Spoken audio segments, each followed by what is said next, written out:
All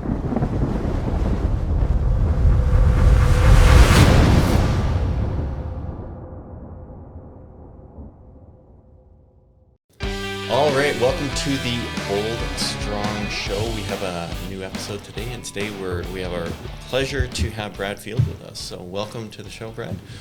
And, thanks for having me. Yeah, I'm glad you could break away from the Stampede. I have to excuse the shirt. This isn't normal. So we're in the Stampede mode now in Calgary, and you're running for mayor. And I think, if I'm not mistaken, I think yours was the first sign I saw back, I don't know when. It was on top of Metro Ford. Yeah. On top there, so I was like, who's this guy? We don't know him. Yeah. Give us a quick rundown, give us a quick couple minutes to tell us who you are. And yeah, so I grew up in the city of Calgary. I wasn't born here, but nearly 5 decades. And I grew up in South Calgary back when Anderson Road, Canyon Mills Drive was the edge of the earth, as a kid. And we used to hop on our bikes, cut through Fish Creek Park and go to Midnapore, because that was considered a road trip because it was out of town. So that's going back a little bit. Wow. Yeah. So, I grew up here and passionate Calgarian. I married my high school sweetheart. We met in grade 10. And what school did you go to? Dr. E.P. Scarlett. Yeah. Why? What school did you go to?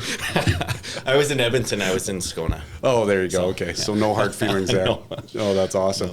No. Yeah. And raised 3 wonderful kids here in Calgary, Mitch, Kyle, and Haley, and they're coming up 30, 28, and 22. Oh, great. And they've all chosen their own journey, and it's pretty cool. Yeah, I learn from them every day, and we have great conversations. And then for me, I was born an entrepreneur at the end of the day. My first business here in Calgary at age 12, bought my first real estate as a teenager, and then went on to buy, build, and sell businesses in different industry sectors around the world. Everything from healthcare to heavy equipment to fire suppression to real estate. Yeah, so it's kind of in my heart. I love that part of it, meeting new people and hearing different stories, from different parts of the world. So that's what's cool. And that kind of dovetails nice into, running for public office, just hearing people's stories. Very cool. Yeah. Well, I think one thing that is really interesting when we talk to individuals that are in the political world is, I think I guess it's interesting when you're in business and then you go into politics versus when you kind of come up through politics. There's a different flavor, and I think it's kind of a good story to tell, because when people are in business, they see the world a certain way. When people are in politics, they see the world maybe slightly differently. So do you see that? Do you see how you see it differently than perhaps someone else? Someone else. We won't name names. Point at him. Yeah. Yeah, there's no question. Through my life experience, working in the community, but also, doing business in the community in different jurisdictions, I think the interactions are more genuine. Because it's about getting to know people, what makes them tick. I often say, go into every conversation with an open heart and an open mind. And share knowledge, and that's where the real value is. I think in politics, more so even today, that it's always about, what's going to get me elected or what's going to get me reelected. So the messaging is tighter. The messaging in some cases is about pleasing the next voter. And so I find it disingenuous sometimes. And so I'm new to the game, the political game, and I'm just trying to be authentic at the end of the day. And I tried I'll be quite transparent about it. Very early on, I started this, campaign for me 3.5 years ago, committing to running in 2021. And, being naive and new to the game. And I think we've always, all people at some point in their life has tried to be someone different than they actually are. Right. And I tried that. And I'll be quite frank, very early on, I tried to be smarter than I actually was, or be someone different than I actually was, because I was trying to be that political person. I failed miserably at it. It actually came off worse than I intended. So I just gave up on that very quickly. It was a hard lesson to learn. And now I'm just, like me or not, I'm genuine, I'm authentic. We may not always agree, but you'll get authentic Brad at the end of the day. And we'll probably still get along. Oh, yeah. Yeah, exactly. Great. But respect, right? It's all about respect. And again, we've got lots of people with lots of opinions, hard right, hard left, in between, doesn't matter. But if we respect and value everybody's opinion, that's where the magic happens. Yeah. You know what's super interesting about that is I think a lot of people, because the general population just views politics as this broad landscape, But when you get down to the city level, it's a little different because it's more like you're running a business, and and it's a big business, but it's not monstrous, right? And I think as a business person, you probably sat in boardrooms and had to make decisions about, okay, how are we going to thrive? What do we need to cut? What do we need to add? And in some ways, it's very similar to running the city. It just has, elected people. Yeah, there's no question. I mean, you have customers, Yep. citizens. Yep. You provide goods and services, just like you would in a business. You have a balance sheet, you have an income statement or a revenue stream via taxes. So there's no question there's a lot of alignment around business. And there tends to be this narrative, depending on who you listen to, is, you can't run the city like a business. And I'm like, well, there's a lot of similarities. So I beg to differ that a lot of good business practices can be incorporated into how to run a city. Now, you've got the social aspect, but again, I still see at the end of the day, even in business, whether it's charitable contribution or volunteering your time, there is the social aspect of every business. Because I beg to say that, small to medium-sized businesses at the end of the day are the first people that show up during trying times. They're the first people to write checks and volunteer their time. So I see that as, I'm proud to say that I'm a business-oriented candidate, because we're the first ones to the table every single time when there's times of need. So I think there's a bit of a complicated argument about, being left and right and center at municipal level, because you're not really making some of those sort of decisions. Those really start at the the provincial level, rather.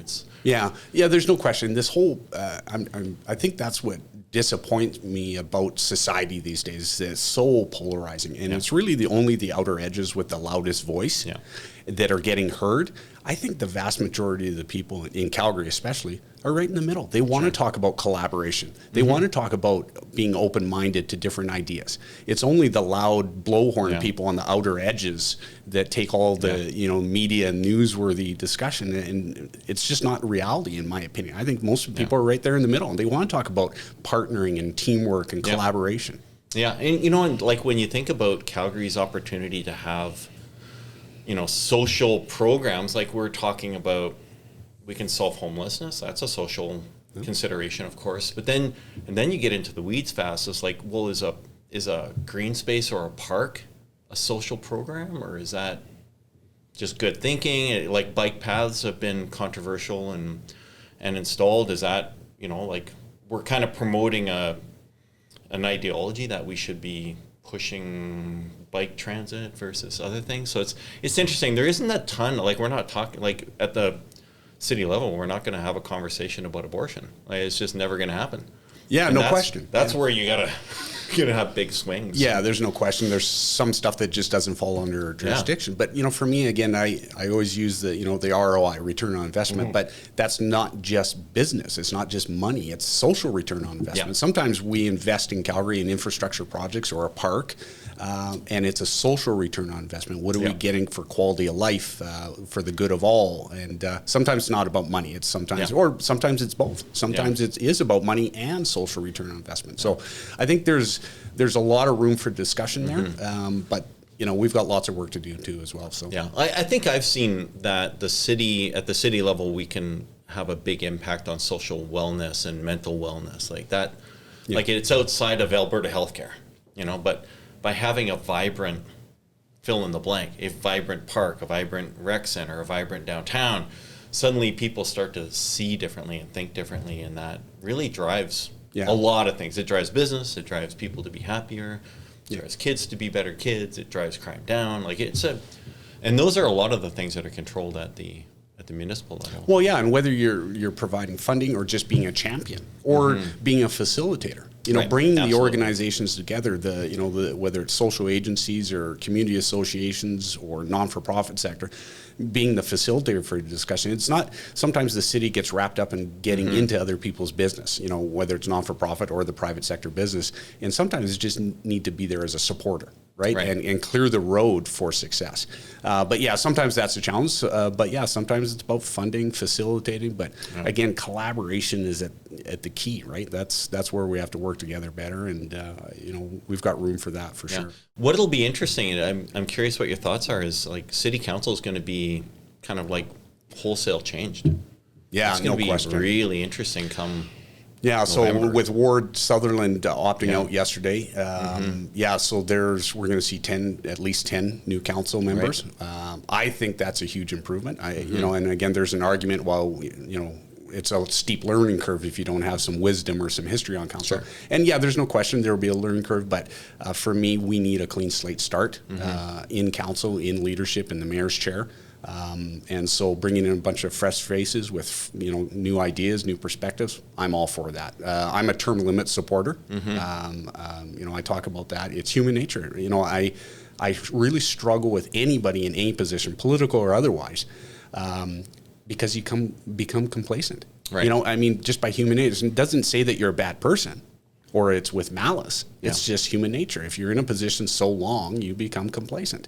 Right. And there's an argument out there, what about that rock star politician that is always on their game for 30 years and so forth? I say, you're going to lose the odd rock star politician that is still got that burn in their belly and still looking to improve. But I would much rather have fresh faces, at all levels of government on a regular basis than worry about that one or two rock stars that we're going to lose through that process. Yeah. So. It'll be interesting to see if having all those new people reduces the infighting, where it just becomes more collaborative just because we haven't built up a history of kind of punching each other. Well, and that's the thing is baggage, right? So I want to work with people that leave their own personal agenda at the door, leave their baggage at the door, and every decision should be based on what's good for Calgary. Right. And right now, what we're seeing on council is, it's about getting reelected. It's about protecting the job that I have. In a lot of cases, a lot of the councillors, this is the best job they'll ever have. So they're going to want to hang on to it. Yeah. Let's call it, again, that's human nature, right? And they're getting paid well, and they're going to want to hang on to that job. So everything they do, in a lot of cases, is geared towards keeping that job. Yeah, and so, fresh faces on council, no baggage, a fresh approach, good, strong leadership, set the bar early for decorum and respect within council. I'm so tired of listening to council fight on Twitter. Ugh. Come on. Can we cancel Twitter? Seriously. It's funny. I don't go on Twitter because it's just full of negativity, quite frankly. And I've got no time or patience for negativity in my life, and keep it positive. Yeah. Nothing good comes from negativity. But the fact that councillors won't have an argument in person or across the desk, but they're more than happy to have an argument on Twitter and trash talk each other on Twitter. I'm like, what is that going to achieve? And it's just, nothing. I think Calgarians are just tired.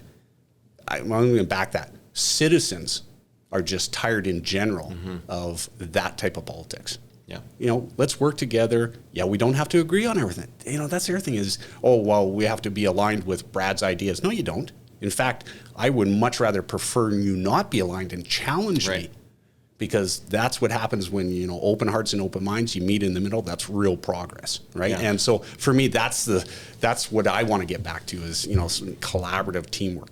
Yeah, I threw this out, so now it's repetitive, but Jack Welch from the CEO of G, he said in his book that if he had 16 people sitting in a room with the same opinion, that he saw a cost savings opportunity. Yeah. Because you don't need, you need one with one opinion. Yeah, well, and that's so true, right? Because, some of the greatest moments in my life, learning moments in my life, is when I go into a meeting with a thought in my mind that I think I've got it nailed. Right? It's my idea is obviously going to be the best idea in the room. Sure. You go into the room and then you walk out a half an hour later going, holy shit. Yeah. I've been changed, right? I didn't do that. I didn't know that. I've sat in lots of, meetings where, you've got a roundtable discussion going around a particular topic and everybody's got similar opinions, with a little bit of variance. And then you come to the last person at the end of the table and they say, have you thought of X? Right. And you're like, the whole table's mouths drop open. They go, holy crap. Yeah. Never would have thought of that. Yeah. Absolutely. Right. So that's where the real magic happens. Yeah, and you need to foster that, as opposed to having an environment where really, like you said, people are just going around the table and they're just repeating the same thing with different words and they're aggrandizing and trying to get attention. Right.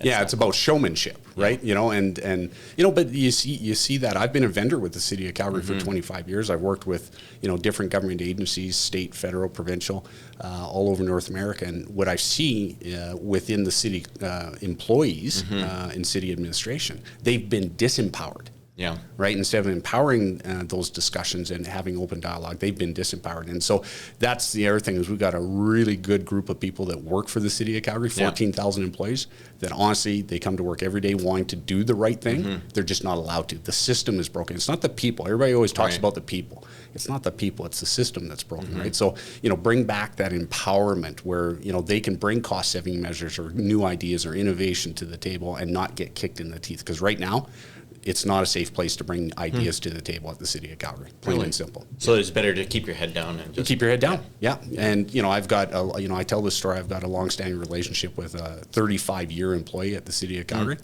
Good, smart person. He says to me, Brad, I don't come out of my office unless I'm told to. And I'm like, not good. I'm like, okay, you need to explain that to me. Like, what do you mean? He says, Brad, I used to innovate. I used to bring ideas to the table, how to do things better, more efficiently. He says, I've been kicked in the teeth so many times. He says, I'm done. And this, he's probably making a couple $100,000 a year. Wow. Mid-level manager. And he's basically riding out until pension time. Yeah. Now, he's a good guy. He wants to do the right thing, but he's done. In my opinion, he's checked out. He's done. So, the day after I'm elected, I want to have a conversation with a guy like that and say, hey, look, we need some changes. Are you on board with change? Right. If he's just too far gone, then let's shake hands, wish him well, and bring someone in that's ready to make some changes. Who's fresh and Who's ready fresh, to go. right? Yeah. And that's not about the person. No, he's a good person that got beaten down. Yeah. And so I don't blame him at all, but that narrative is consistent throughout the city of Calgary, right? Where people just feel disenfranchised, broken, that they don't have a voice. And they're all really good people that want to do the right thing. Yeah. I think, too, one of the other big narratives in Calgary now is we've come through this low oil and gas price zone. Now we're into COVID. And there's people that are doing great, which is amazing to me. But there's an awful lot of people that are scared. And, and there's a role for the leadership of the city to step up and say, we know you're scared, we got your back, and we're going to make things better for Calgary. And, Calgary's gone through some great times when, it was an amazing place to be. And everyone was coming here. And you would remember we used to brag about how many head offices had hit Calgary. When was the last time you heard about that? Right. Yeah, there's no question. I mean, that's scary. We have all these wonderful amenities. We've got the mountains. We've got, we're developing arts and culture. We're building a new arena. All that stuff coming together. But you look over the last, 6 or 7 years, we've had the most affordable A-class office space, and arguably in Canada, if not North America. We've got low cost of living relative to other major centers. We have all these great amenities. We've got the mountains. We've got everything. We've got really good people in the city of Calgary, really nice people, yet no one's coming. Yeah. And here's why. Because it's not just about money. Right. These head offices, these new upstart companies that are looking for a place to land, they want to know that they can do business in the city of Calgary. And right now, we're not open for business. Yeah. As much as our current leadership says, oh yeah, we're open for business, come set up shop here. Everything we do is counterintuitive to what we're saying. Yeah, right? We put up roadblocks, whether it's a development permit or licensing or property taxes. So when we say we're open for business, we're not. Right. Yeah. I've been in business in the city of Calgary for 30 years. We are not open for business in the city of Calgary right now. Our actions speak totally different. Yeah. You've probably seen is it the Ice District up in Edmonton? Right, yeah. Like besides what you're saying about being simply open, I think if you bring someone from outside of Alberta and they see that region of downtown Edmonton, it's like, wow. How did they get that built so quickly before Calgary we haven't even started yet. And their ring road's been done so long that they're actually doing renovations on the ring road. And our ring road's still... Yeah, we're still not there. Wow. Well, and you look at the Green Line. Yeah. Green Line was an election issue last election. So, we're talking decades of discussions around infrastructure projects. We're putting up roadblocks. And again, I can't speak for current leadership because I don't know what's going through their mind, but their actions say, we're anti-business in a lot of cases. We're not supportive. When it comes to infrastructure, it's about, fighting over who's going to get funding instead of getting shovels in the ground. I'm all for building infrastructure, investing in the future. but not at any cost. I mean, Yeah. you look at the arena deal, and I am 100% behind the arena, getting one built. But we're already talking a $60 million uptick, and we haven't put a shovel in the ground Yeah. yet. So, it's having those discussions, but also moving the ball forward and getting things done. Current council talks about, well, we've got all this stuff done. And I'm going, well, have you really? The arena deal is done, but it's not. The Green Line is done, but it's not. Yeah. You talk about the ring road, and it's not. Yeah. And so, they have this narrative that they've done all this stuff and they've built all this stuff, and yet nothing's crossed the finish line yet. Yeah. So it's a real challenge for sure. Yeah, it is pretty amazing. And I forget who it was. It was probably someone on the radio. I was having a conversation with, one of the announcers. And they were talking about, it's so great right now to get out there and build infrastructure. It's, it's now's the time, because it's cheap. And I said, you realize steel is more expensive now than it's ever been. Wood has tripled, moving dirt, diesel. And then on top of all of that, the minimum wage went up. And that has like a scaling effect. So it's not just the minimum wage went up, but everyone above minimum wage went up by $2 or whatever the number was. And so labor is more, materials are more, development costs and just things getting in the way. This is not, you still got to do it, because if you wait, it's just going to get worse. But well, yeah, and that's the challenge. That's a great statement 2 years ago. Yeah, we should be building. Yeah, right. Low oil costs. Yeah, if we would have been shovels in the ground on some of these projects that have been on the books for, in some cases decades, but at least 4 or 5, 6 years, it would have been cheaper. Yeah. Well, now oil prices are gone up, building costs have gone up, wood costs, steel, all that stuff. So there's no question that, again, dragging your feet, showmanship, political staging is preventing us from getting shit done. In the city of Calgary. And Calgarians, by nature, we want to build shit. We want to get stuff done. And we're not doing that, right? We want to move forward. So that's my big proponent is like, we've had that swagger, right? Where, we walk around, we see, we have a big dream, and we pull the trigger. We get stuff done. Now, we have to have governance, and we have to have regulatory, approval and that kind of stuff. I get that.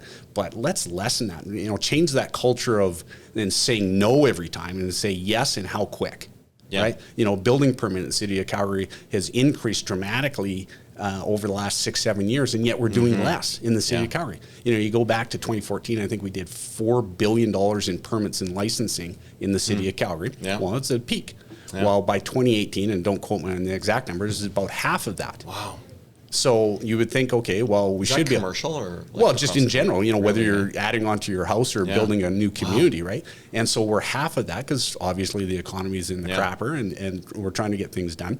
But it now takes longer to get a building permit than it ever has. In some cases, 3 times longer, and yet we have that much less work to do. So I got to say, well, what's going on in the building department office, right? Like, it makes no sense to me. So we're putting up these roadblocks. And people just don't want to do business. You talk to the development community, they're willing to take risk. Market risk is their business. Any business is willing to take market risk. What they're not willing to talk about is regulatory risk. Because when they invest into a community or want to open up a business, they take market risk every day. But what they don't know or can't bank on is, are we going to be able to get it done in a timely fashion? Right. Are we going to be able to get a license? Blah, blah, blah, all that stuff. That they can't take those risks. Right. They're not interested in that. So. And I think at some levels, and just in the construction world, I think there would be some value in having more knowns. Like the risk is, and it's part of why permits take long, is if mid-design, the city decides, okay, we're going to adopt this new thing that we're going to do, building code is going to do this, and we're going to start enforcing it today, but the plans were already drawn, and now they have to be implemented into the plan, and that just drags things out. Yeah. So well, I look at my commercial. I own obviously residential and commercial real estate here in the city of Calgary, so I feel the pain, of both property taxes and building permits. But I bought a building that I currently reside in commercially in 2017. And it was an existing building. I need to punch in a couple bay doors and do some improvements. So of course you got to take out a development permit and a building permit, and okay, that's fine. But you go through that process, and it was one of the most painful processes. The amount of people I had to talk to at the city. Everybody has their own little department, and everybody's got their own different rules. They're contradictory in a lot of cases. So at one point, we're getting towards the end of the renovation, and the guy shows up and he says, "Oh, I forgot to mention. Been dealing with these people for 6 months, right? Great. Yeah. Oh, I forgot to mention bicycle racks." Oh yeah, and I'm like, okay, love it. I've got a bicycle rack. There's actually a bicycle rack in the front, and we're out in the industrial area, so no one uses it. But okay, and he says, okay, well, there's a formula on how many bike racks you need, and I'm like, okay, teach me. And according to your square footage and the industry you're in, multiplied by this formula, add this, divide by that, x equals squared root of 42. This formula was ridiculous, and you need another bike rack. I'm like, based on what? And he says, well, based on your industry and square footage, you're going to have this many employees. I'm going, yeah, but you don't know my industry. I'll never have that many employees. He goes, well, it doesn't matter, because if you have that many employees, a certain percentage of them are going to ride their bike to work. And okay, let me go spend another $3,000 on another bike rack, bolt it into the concrete, take up another parking spot, blah, blah, blah. Guess how many times those 2 bike racks have now been used in 4 years? I'm guessing it's really close to 0. How about 0? And I'm just like, so it's stuff like that. Even the painted lines in the parking lot. We no longer, they wanted, instead of 45-degree parking, they wanted 90 degrees. So I had to change all the markings in my driveway because I changed the building permit or the development permit. They now wanted to institute parking lots. So here I've got basically X's throughout my parking lot because it's got 90-degree and 45-degree parking stalls in the same spot.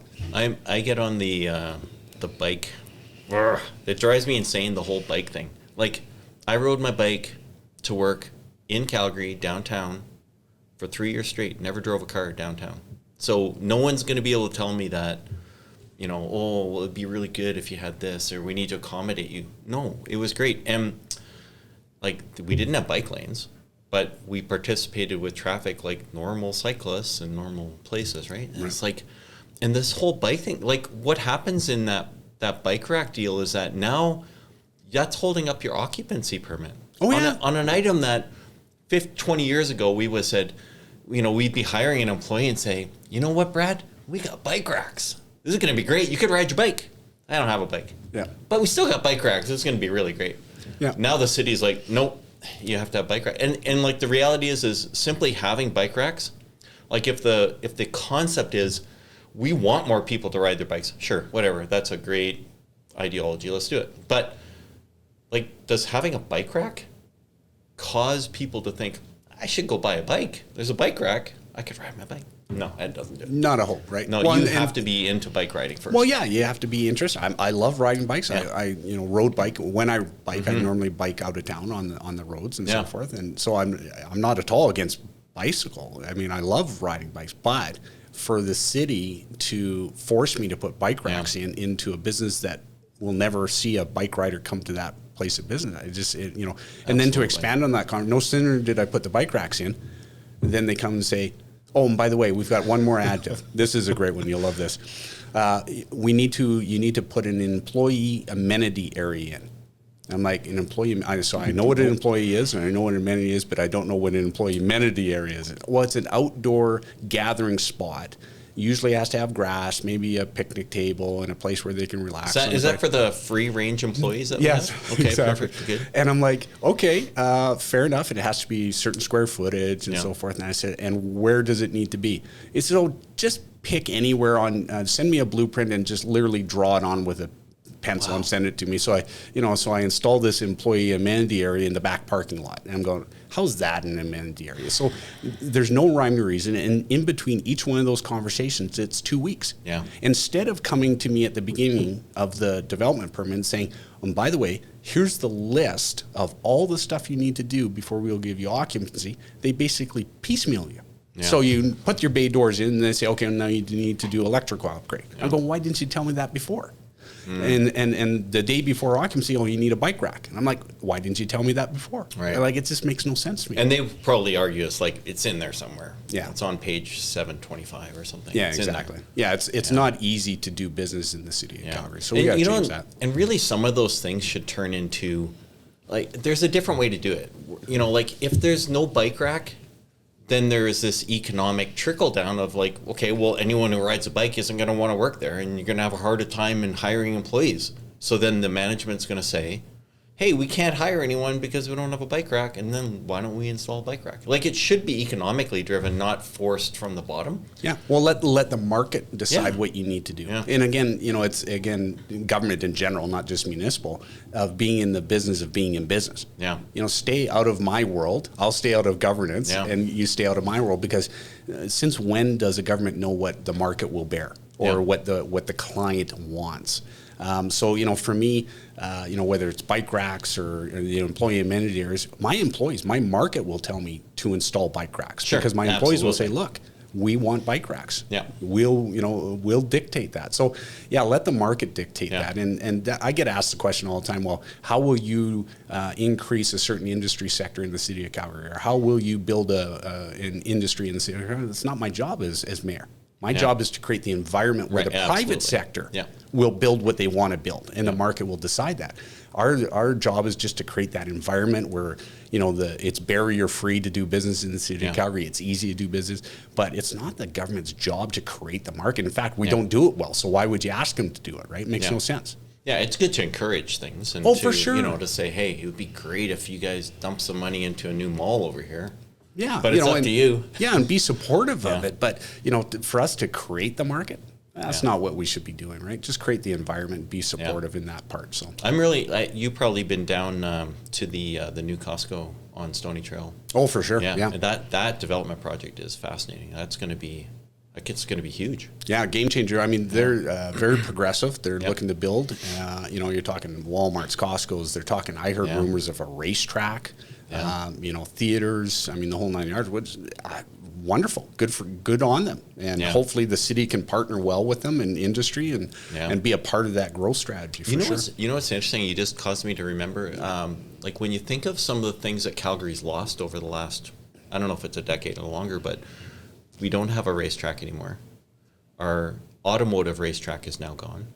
And what was the other thing that we lost too? Well, a Saddle Dome, really, it's gone. Yeah. We haven't found a way to replace those yet. If you drive up to Edmonton, they have a new Saddle Dome. They have a racetrack, for automotive racetrack. That's really close by. And I don't know if they have a horse track, but yeah, they've done some good stuff up there. Being a little jealous. I don't know why. Well, and arguably it is, but they're thinking for the future. Yeah. Right. I mean, and I got into this political arena, to build for the future, have a vision for not just the next 5 years and how we can solve property tax issues, but how are we going to build a city and lead the city towards the next 20, 30, 40 years. Yeah. Right. And it's not about, me and you. It's about our kids, our grandkids, our great grandkids. So, we've got some people on council that are running for mayor that, they're slash and burn, right? They don't want to spend a dime. They'll solve the issue of the day of property taxes. Yeah. They won't build anything. So they'll save the day money-wise for sure. But what are you going to have in 5 or 10 years from now or 20 years from now? You're going to have a hollowed out city that no one's going to want to live in, right? And so, finding that balance between, being fiscally restrained and making sure that we're watching the dollars and cents, but investing into the future, because the people I talk to in the city of Calgary, they want to talk about a future. They want to talk about retaining our youth, our next generation. Yeah. And right now, there's not a whole lot of retaining. They're having a tough time getting a job in their chosen profession. And then if they do have a job in their chosen profession, they look around Calgary and they go, what's keeping me here? Yeah. Right? Absolutely. Where's the vibrancy? Where's the pop-up music festivals? Where's the breweries? Where, all that kind of stuff, right? So investing in arts and culture, the Arts Commons expansion, the arena, public transportation, it's a big deal, right? And, we've got this narrative, why are we building public transit when no one's riding it? Well, we got to think for the future. Right. And by the way, the next generation, they don't want to own cars in a lot of cases, right? They want to take public transportation. So, it's a big deal. And, I often talk about connecting our international airport to downtown. When Montreal's done their rail link, Calgary will Calgary will be the only major city in Canada that doesn't have rail connection between their international airport and downtown. And then, when I'm talking to other people, I say, how about we expand on that and take that rail connection through downtown Calgary and then to Banff? Game changer for the city of Calgary. Right? Not around. Well, we got a lot of people don't know this. 1.3 million people a year land at YYC and never touch city of Calgary land. Yeah, right? That's starting to be a bit of a common theme of conversation. It's ridiculous, right? Yeah. And so if you garner or grab even 10, 20, 30% of that 1.3 million, funnel them through downtown for a hotel stay, see the sights, meals, and so forth. huge economic impact before they're on their way to Banff, Jasper and so forth. So there's lots of good ideas out there. I'm a big supporter of public transportation. I'm really disappointed that's not built, that we're not shovels in the ground. This is ridiculous, and it's, 4 years of an election issue. Now it's another election issue. The feds came into town last week and announced that they're funding, but they always have been. So that was a little bit of a, I guess, political, showcase, saying that they've approved it. Well, they approved it a long time ago. So I don't know what that was about. Reapproved it for an upcoming federal election, right? So, so hopefully we'll see shovels in the ground on that project, and let's create some jobs. It's a great job creator, but let's get some.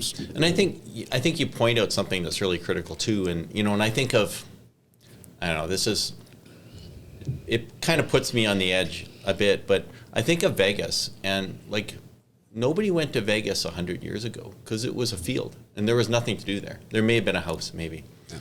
But then people came in and said, we want people to come to Vegas. So do you build houses, or do you build... No, you have to build something to go to. There has to be a reason to go there. And now they've built, and I apologize, I don't know the names of the stadium, but they built kind of the indoor stadium, and now they have, it's the Raiders, I think, are now just across the highway.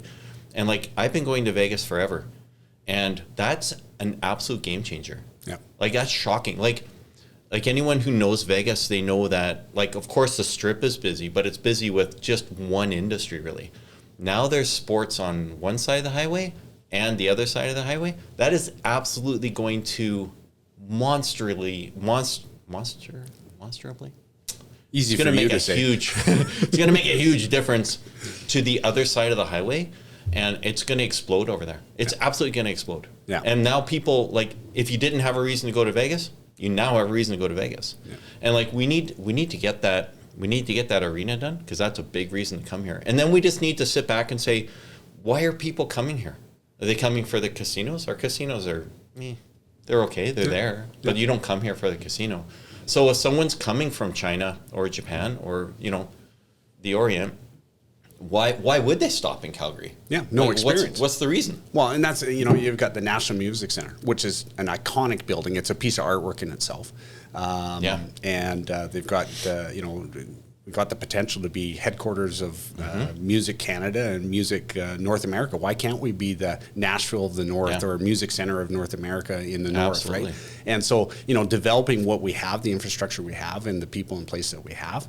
I mean, the game changer. I talk about Music Row. Like what, and that's a great idea. You talk about Brewery Row. We've got all these wonderful craft breweries here in the city of Calgary and winning awards, which is fantastic.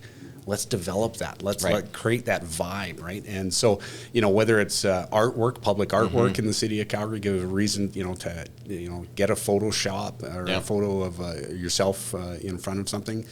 We've got that accessibility, but building that vibe in the city of Calgary that we're just lacking a little. Yeah. Again, we've got all the ingredients. We're just not putting the puzzle together or putting the cake in the oven quite yet. So. Yeah. Absolutely, yeah, and it does have a lot of potential. There's a lot of potential in Calgary. Like, it's been a hot, vibrant place for a long time, and then it just seems to kind of fade off. And then I tell you, coming out of COVID, right? Yeah. I mean, we've been locked down for 16 months. Here we are during Stampede Week, and that energy. It's back, right? Yeah. And you can see it's building, right? And just being at different events and, campaigning and so forth. So I've been at multiple events on a daily basis, but just seeing people's face, seeing their eyes light up, talking about the future, right? Yeah. And I say this all the time, the greatest asset in the city of Calgary is its people, right? You can talk about amenities all day long and so forth, but it's the people.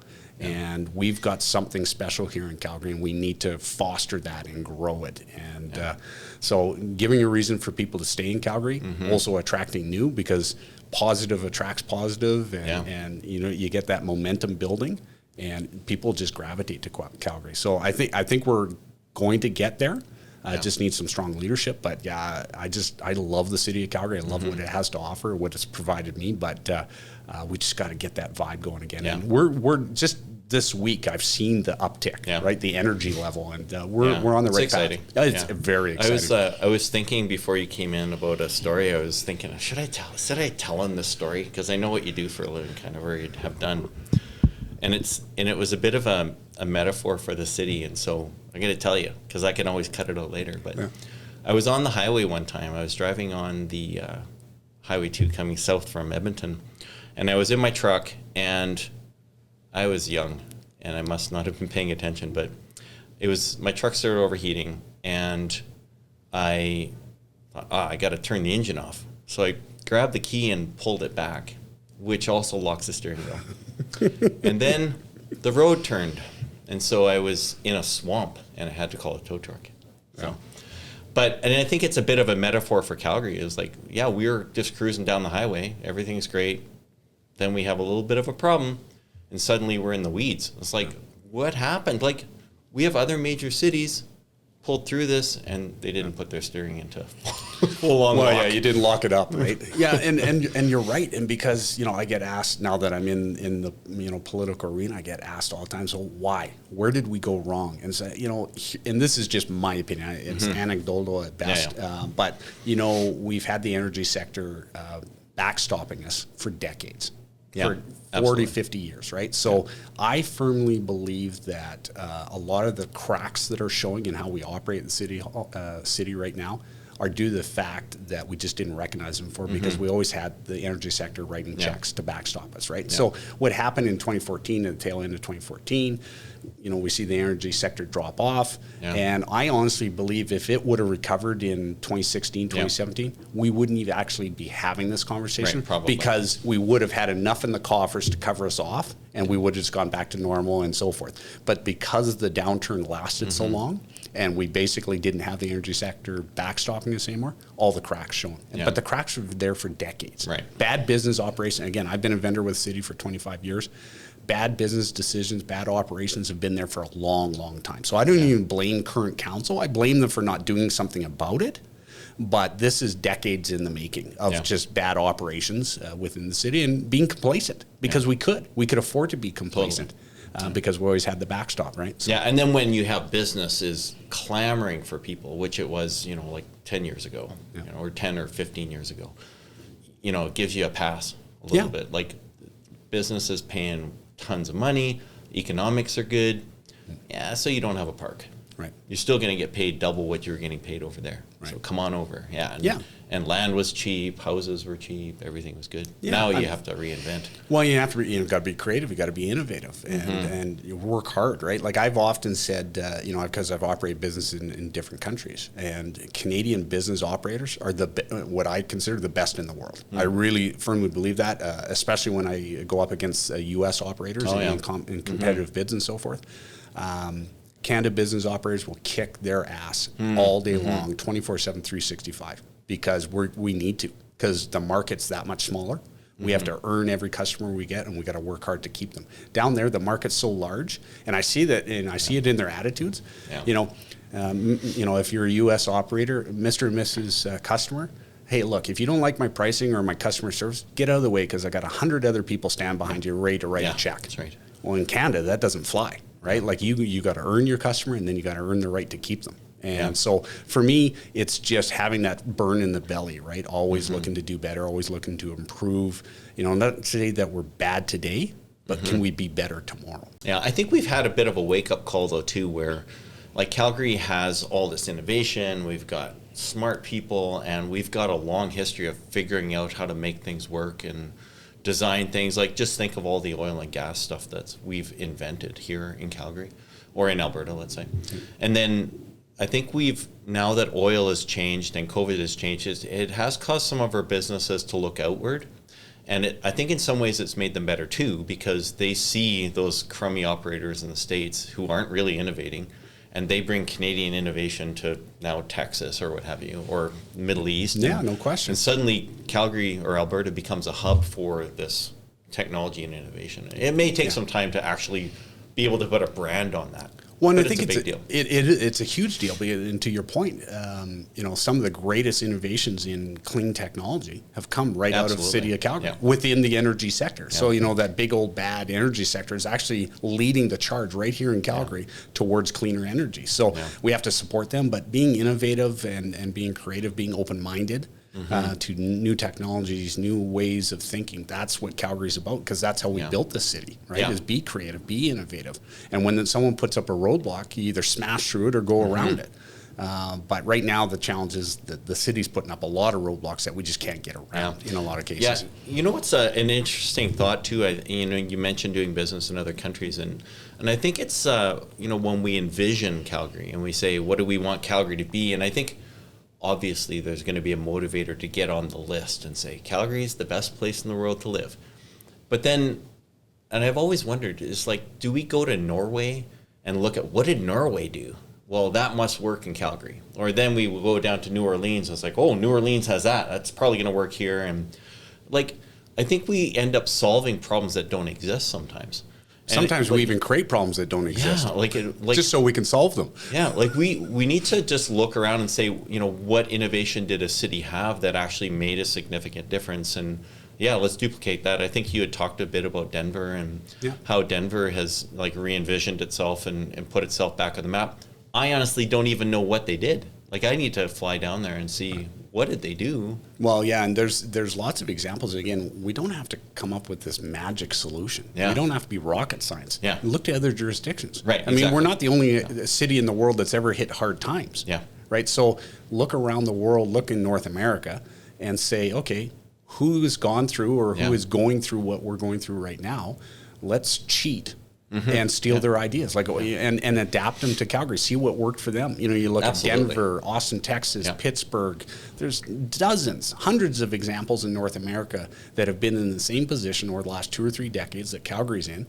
What did they do? Yeah. How can we use their information or their plan and implement it into our world? Right. Yeah. And so, it's not about creating a new idea. It's about looking around and saying, okay, let's improve on something that's already been done already, or cheat off of someone else and go with it. Because that's the it's a steep learning curve if you think you're going to solve it on your own. Oh yeah. Look around the room and just look for ideas. Yeah, or adopt crazy stuff from other places that doesn't really apply. Yeah, exactly, right. So it's Calgary. I can't get over how opportunistic this is for us. We've had some crisis, right? Economic downturn, COVID, the whole 9 yards. But this is a huge opportunity for the city of Calgary to just rethink how we're going to operate going forward. And we have it in our DNA. Greatest asset are his people. Let's bring those people together and have that discussion about, okay, what are we going to do? What's our next steps? And I often have this discussion because I take industry sector meetings. I meet with people as much as possible as I'm campaigning, and I just want to learn. There is hundreds, if not thousands, of Calgarians, really smart Calgarians in different industry sectors that have got great ideas that are willing to volunteer their time, sit on boards, sit on committees, provide their input. Why don't we take advantage of that as a city? Let's bring those people together. You want to talk about clean energy? Bring in the people that are expert. You want to talk biomedical? Bring in those experts because they're willing. They're Calgarians. They're taxpayers. They want to be here. They're building the city too as well for their kids. Yeah. So they want to help. Let's take advantage of that. Let's bring them to the table. It was interesting back. I forget. Was it a year or 2 years ago when Amazon was doing it was a marketing campaign, honestly. Like that's all it was. And then we got all fired up and did a brochure or whatever we did to try to drive Amazon into Calgary. But what was interesting about it was that I think there was at least at some level of recognition that we need to entice that sort of thing to happen, and I think of, Medicine Hat has the tire factory there, and it's like, I don't know where Medicine Hat would have been, for a long time if that tire factory just popped out, didn't exist. And then we do need to drive some of that big industry here. And you're right, if biotech's the way, and that's great, but sure, let's look at Alberta, let's look at Calgary, and what do we have to offer? What is it? It could be technology, it could be people, it could be landscape, it could be 100 things. Right. But okay, well, we're business guys. Okay, here's our assets. What are we going to apply that to? And what, who's going to come here? Does biomedical make sense? Yeah, maybe. Yeah. But, if you need a ship, then Calgary, it probably isn't the best opportunity. If you have to ship a massive amount of material, Calgary's probably not going to be the best spot. Yeah, I mean, we have so much opportunities here, trucking, logistics, fintech, data, all this stuff, AI. Yeah. We've got so much on the go in the city of Calgary. We just have to foster that. Yeah. And for me, if we're going to attract, if we're talking, back that up, if we got to first maintain what we have. Don't ignore what's built this city. Don't ignore that 40-year-old company that has been in manufacturing or doing business in the city of Calgary, creating jobs and value for the citizens of Calgary for decades. Let's not forget the people that are already here. But if we're going to talk about attraction, we got to build something first. Right. Because, whether it's Amazon or whomever that is looking to open up a new location or a new jurisdiction, they want to know, one, do they have people? Employees, can they employ people, right? So we got to make sure that we've got that made in Calgary talent pipeline. Make sure that we've got people available, and that's our next generation, right? And so making sure we have that in place. And in order to keep your employees, you got to have infrastructure, you got to have amenities, you got to have arts, culture, entertainment, all that kind of stuff. So putting the cart, trying to attract new when you haven't got the base covered yet. Yeah, that's the challenge, right? And so when we look at those larger companies that are talking about relocating in Calgary, do we check the box on the employee side? Okay, great. But they want to know that their employees are going to be happy and are going to stay in Calgary. Well, if we don't have that box checked, where are we going? We're going nowhere, right? So let's build that Calgary, in conjunction. We can't wait to build the Calgary and then start attracting. So can we do it cohesively at the same time? Sure. But we got to get the basics done first. And you make a good point in there too, and it needs to come out as well, is that you can't ignore existing business and only attract new. New is important. Yeah. But obviously you need to. Well, and we look at, the Opportunity Investment Fund, the city funds through CED. I love the idea of that, putting some money towards attracting new businesses. But I think, the end goal when you want to attract business, it's jobs, right? That's why we're there. Create value, create jobs and so forth. But the amount of people that went out of business that were already here or left the jurisdiction because of property tax issues and so forth, far outweighs any employees that we gained count-wise through the OSIF fund. Right, were far outweighed with businesses that were lost in the same time frame because people just couldn't do business in Calgary anymore. So really, what did you gain? Yeah, nothing. You know what? That's actually brings up an interesting point of the. I think just before COVID, there was a bit of a wave of businesses kind of rebelling against City Hall and saying, "Look, I'm out. I can't even afford to run this."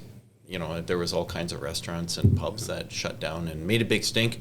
COVID kind of put a big quilt on that conversation. We should revisit that at some point and say, oh, no question. I mean, the data coming out of COVID here is that 30% of businesses in Calgary that shut down during COVID will never reopen. Wow. Never reopen. They're done. That's scary. That is freaking scary, right? So, so how do we rebuild that environment where, businesses that are here or want to set up feel comfortable? And again, it's creating the no barriers. It's even just simple as, having that narrative of we value you being here.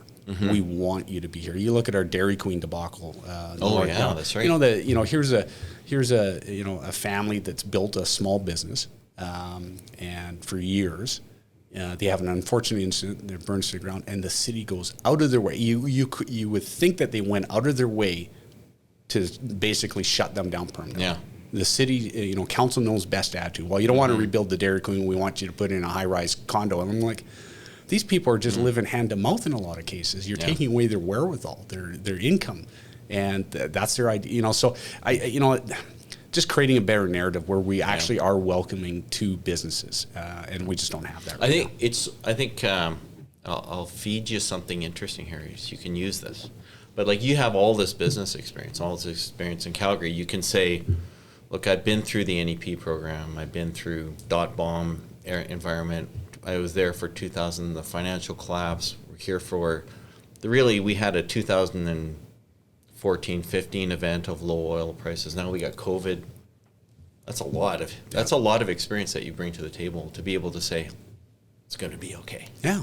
Well, and arm around you, we're going to be okay. Right, and we are going to be okay because again, it goes back to people. If you put people at the forefront of every discussion, whether you're developing a market or you're talking about growing your business or you're working in the community or you're working in non-for-profit or our social agencies, if you put people first, that's where the magic happens. If you can solve that discussion, the economics and everything else will follow, right? And so, for me, being through a lot of shit over the years, right? In my own personal world as well as business and so forth. I've been successful, but I've also failed.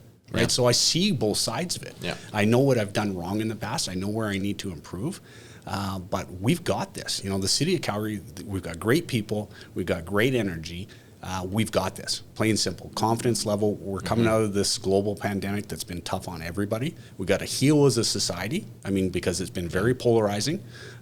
You see it in social media and even in mainstream media. Let's get together, let's be a community again, rebuild that confidence within the city of Calgary. And yeah, we're there. I'm just stoked at the opportunity. I'm just thrilled to have the opportunity to lead this city because we've got this. Yeah. It's just a matter of getting it done. You talk about the people coming together too. Is it's when you compare the floods of 13 to COVID, both very significant events, but really very different in the way that the population really responded to it. Because I think the floods, they were terrible, but they brought people together and they created an opportunity for service and for interaction. COVID has done almost the exact opposite. It's pulled us completely apart. Yeah, in every way. Yeah, well, and by nature, the COVID, because of the lockdown, the restrictions, it didn't allow us to come together as a community and help each other. You couldn't help your neighbor because you weren't allowed to see them. Yeah. And so, the floods, I mean, there's a perfect recent example of Calgary and how great it is coming together as a community. I mean, people that hadn't met each other before, right? Neighbors, not neighbors. I mean, I drove to High River. Yeah. I drove to Okotoks. Yeah. I had access to big pumps, right? So I'm running around with my pickup truck, pumping out people's basement. I never met them before.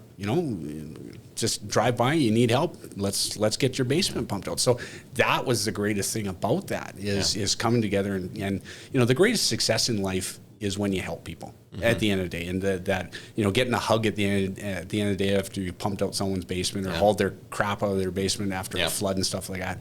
That's success. That's value in life. But that's a perfect example of where Calgary come together. COVID, it was tough, and it's been tough, and we're only a week and a half, 2 weeks out of coming out of restrictions here, and it's exciting to see. But we got to be respectful. Not everybody's working at the same pace, right? Yeah. I went into a grocery store here in downtown Calgary, and I'm going to say 90% of the patrons were still wearing masks. Yeah, and that's okay. Yeah. But you go to a different place and no one's wearing masks, and that's okay too. You go to Hong Kong, everyone's wearing a mask. Exactly. So, so just be respectful. Enough with the blame and shame. Enough with the finger point. I'm so tired of that. That is just, it drains you at the end of the day. I have a tough time watching the news now, right? Yeah. Like it used to be, the local news was the only real place where you could get just the news. Yep. Now, whether it's talk radio or, news broadcasts, everybody's got an opinion. Yeah. And, for me, maybe I'm being a little naive or ignorant, but at the end of the day, I watch the news because I want the news. I didn't sign on to get your opinion on the news. I just want the news. Yeah. Was there a car accident? Was there a fire? Was there a new company that opened? Whatever the news is, I just want the news. I don't want your opinion. So that's the struggle, right? And so society's tough right now. It's maybe this is fair warning for getting into politics, but that's kind of the way news is. Maybe that's all I have to say. But I used to, Dave Rutherford's probably going to call me up after this. He sees this, but he used to be a neighbor of ours, and I remember talking to him one time, and I was like, "That was a great show. That was really good. And, like a lot of controversy." And he's like, "Craig," and this is the quote, "Craig, you need to understand one thing. We're just selling space. Like we're out there, and as long as people are listening, that's all we're selling." Like, so then at one level, does it really even matter?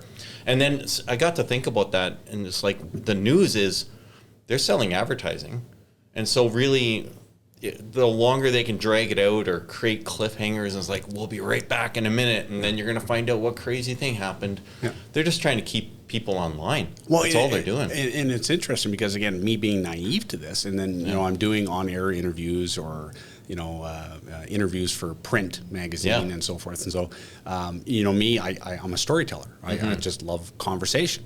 But typically all they want is the headline. Yeah, that's right. Or, sound bites, right? And so that's been really difficult for me because I tell everything with context. And so, through the process, I've learned to give them their soundbite at the beginning but it's counterintuitive. It's like telling the punchline of a joke first and then telling the joke. Right. That's true. And I'm like, it's so counterintuitive, right? So I've been working on, okay, how do I get my message out, or what's the headline that they need to hear? Right.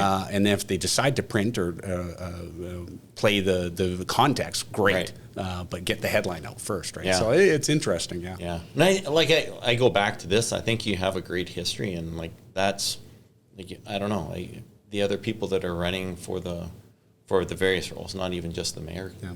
Like, do we have like a well endowed history of business and experience in Calgary? And some young people.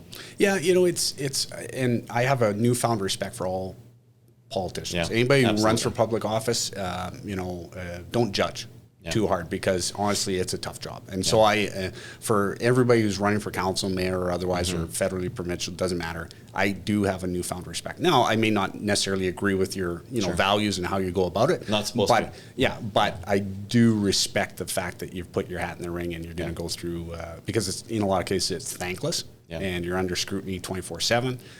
But yeah, it's. I wonder sometimes, though, that are they qualified? I mean, you can pick your leader or pick your politician to say, are they really qualified to be in that role, right? Yeah. You look at, whether it's council or federal politics, are you qualified to make billion-dollar decisions, right, when you don't know the difference between a balance sheet and an income statement?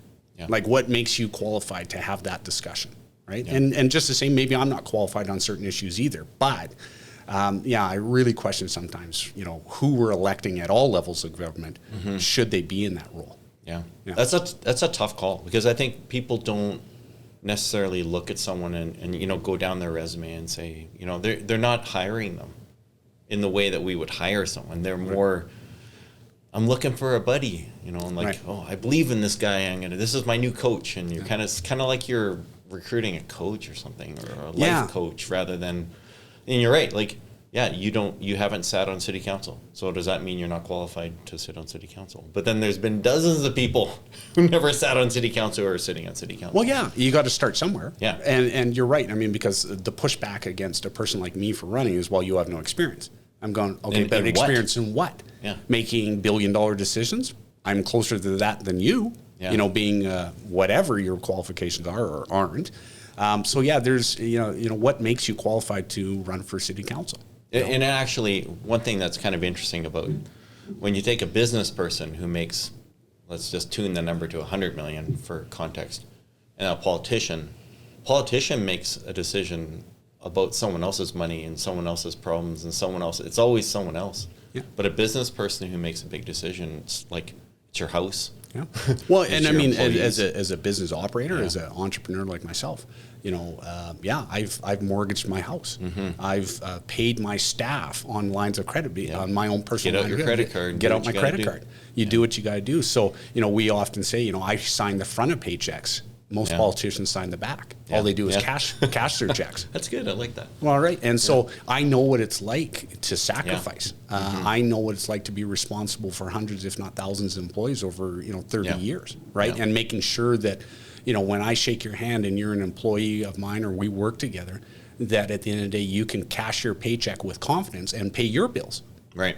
And that you have a safe place to work and so forth, right? So, I think that's where the disconnect is it's not their money. Right. They have no skin in the game. I'll tell the story. I had a meeting with city administration, a couple people on city administration a couple years ago, and I brought a $1 million cost savings to the city of Calgary. Now, I'm a vendor, and I wasn't asking them to change anything. Wow. They didn't have to lay one person off. All they had to do is take a different path, and $1 million in savings. And both those individuals looked at me across the table and said, "Yeah, that's great, Brad, but it's only $1 million." Wow. And I said, "Who the F says that?" Yeah. Like someone who doesn't hit it's not their money. It's not their money. And I said, guys, I think that's what the problem. And these are good people. I'm not. They're good people, but there's a disconnect, right? Because it's not their money that they're spending. So it's only $1 million. Well, tell that to the person that just lost their house. Tell that to the family that lost their parent to suicide because they lost their house, lost their job, and thought that there was no way out. that it's only $1 million. Are you freaking kidding me? Who says that shit? And then you do that 10 times, and then we're at 10 million. Exactly. Like, it starts to add up. Yeah, it starts to add up. So, yeah, there's no question that we have to change the narrative. And again, it goes back to the city employees, the city administration, city council. They're good people. Again, it's just the disconnect. It's that culture that, you know, we got to start working together. We got to empower people to put it out there and, you know, own it. Right? And right now, I think a lot of politicians, generally speaking, don't want to own anything because it puts them at risk. Right? And for me, getting into politics, I'm not looking to leapfrog into provincial or federal. This is not a career for me. I don't want to set a record for the longest standing mayor of Calgary. I want none of that. I just want to make decisions based on the day, what's best for Calgary. And if that gets me reelected on the next term or it doesn't, I don't care. At the end of the day, we're going to do what's right.